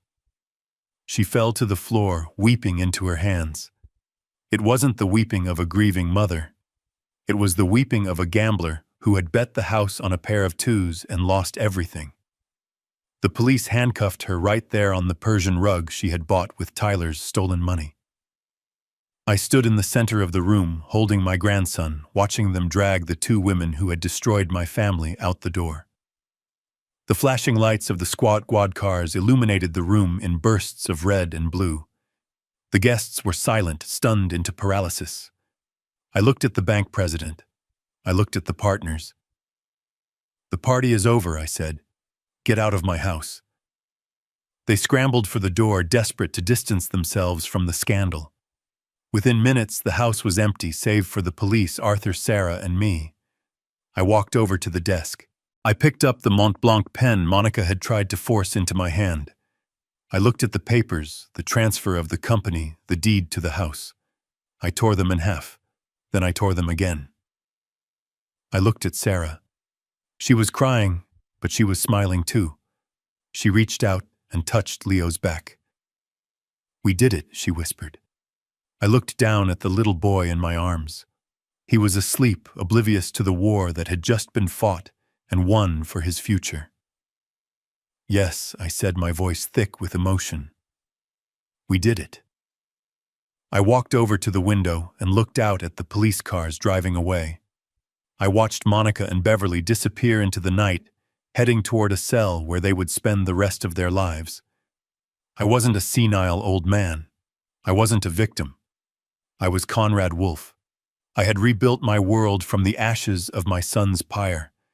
And as I held the next generation in my arms, I knew that the foundation was strong. The wolves were gone. The wolf remained. The red taillights of the police cruisers faded into the darkness at the end of the street, taking the toxicity that had poisoned my home for years along with them. I did not watch them go. They were debris rubble cleared from a job site, and I had never been a man who stared at the dumpsters. I turned back to the room. It was a wreck. Champagne stained the rugs, broken glass glittered near the desk, and the air still held the faint, sour smell of fear. But for the first time since Tyler died, the house felt clean. It felt like mine again. Arthur Blackwood snapped his briefcase shut. The sound was final, satisfying. He walked over to me, stepping over the spot where Beverly had collapsed. "I will handle the arraignment in the morning. Conrad," he said, his voice low. "I will make sure bail is denied. Flight risk, witness intimidation, the works. They will not see the sun without bars in front of it for a very long time." "Do it," I said. "And Arthur, start the eviction process for the rest of their things. I want every dress, every shoe, every bottle of that damn perfume out of this house by noon tomorrow. Burn it if you have to. I want this place stripped to the studs." Arthur nodded. He looked at the baby in my arms. "You did good, old friend.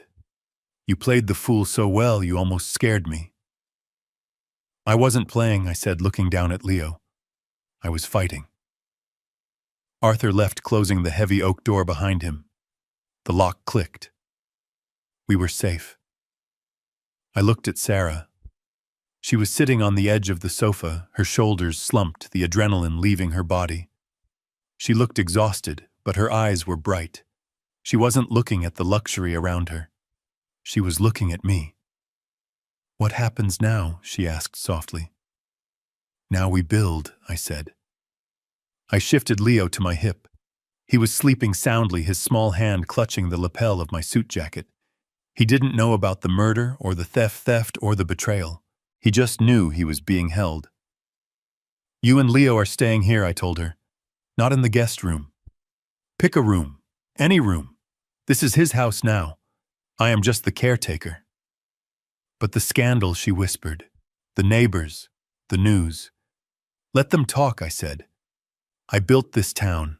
I can weather a storm." I walked to the window and looked out at the empty street. The moon was high and bright. I caught my reflection in the glass. I didn't see a 71-year-old man with a bad hip and a broken heart. I saw a survivor. I saw the man who had raised a good son even if I couldn't save him. They thought they could prey on the weak. They thought they could circle the wounded animal and tear him apart. They forgot that the oldest wolf in the pack isn't the leader because he is the fastest. He is the leader because he is the smartest. He is the leader because he knows when to bite. I looked down at my grandson one last time. I brushed a strand of hair from his forehead. "Sleep well, Leo," I whispered. "No one is ever going to hurt you. Not while I am breathing." I turned away from the window and walked into the heart of my home. The silence wasn't empty anymore. It was heavy with promise. The war was over. The wolf was still standing. And tomorrow I had a lot of work to do. They looked at my gray hair and saw a victim. They should have seen a survivor. My family's fatal mistake was believing that age strips a man of his teeth. It doesn't. It just teaches him exactly when to bite. Greed is a blinding fog that makes predators careless, leading them straight into traps set by the very prey they sought to devour. I learned today that blood doesn't make a family, loyalty does. I didn't destroy them for revenge. I did it to clear the ground for something better. True power isn't about controlling an empire. It's about protecting the future. If you believe justice was served today, hit that like button and tell me in the comments, would you have destroyed them like I did or shown mercy?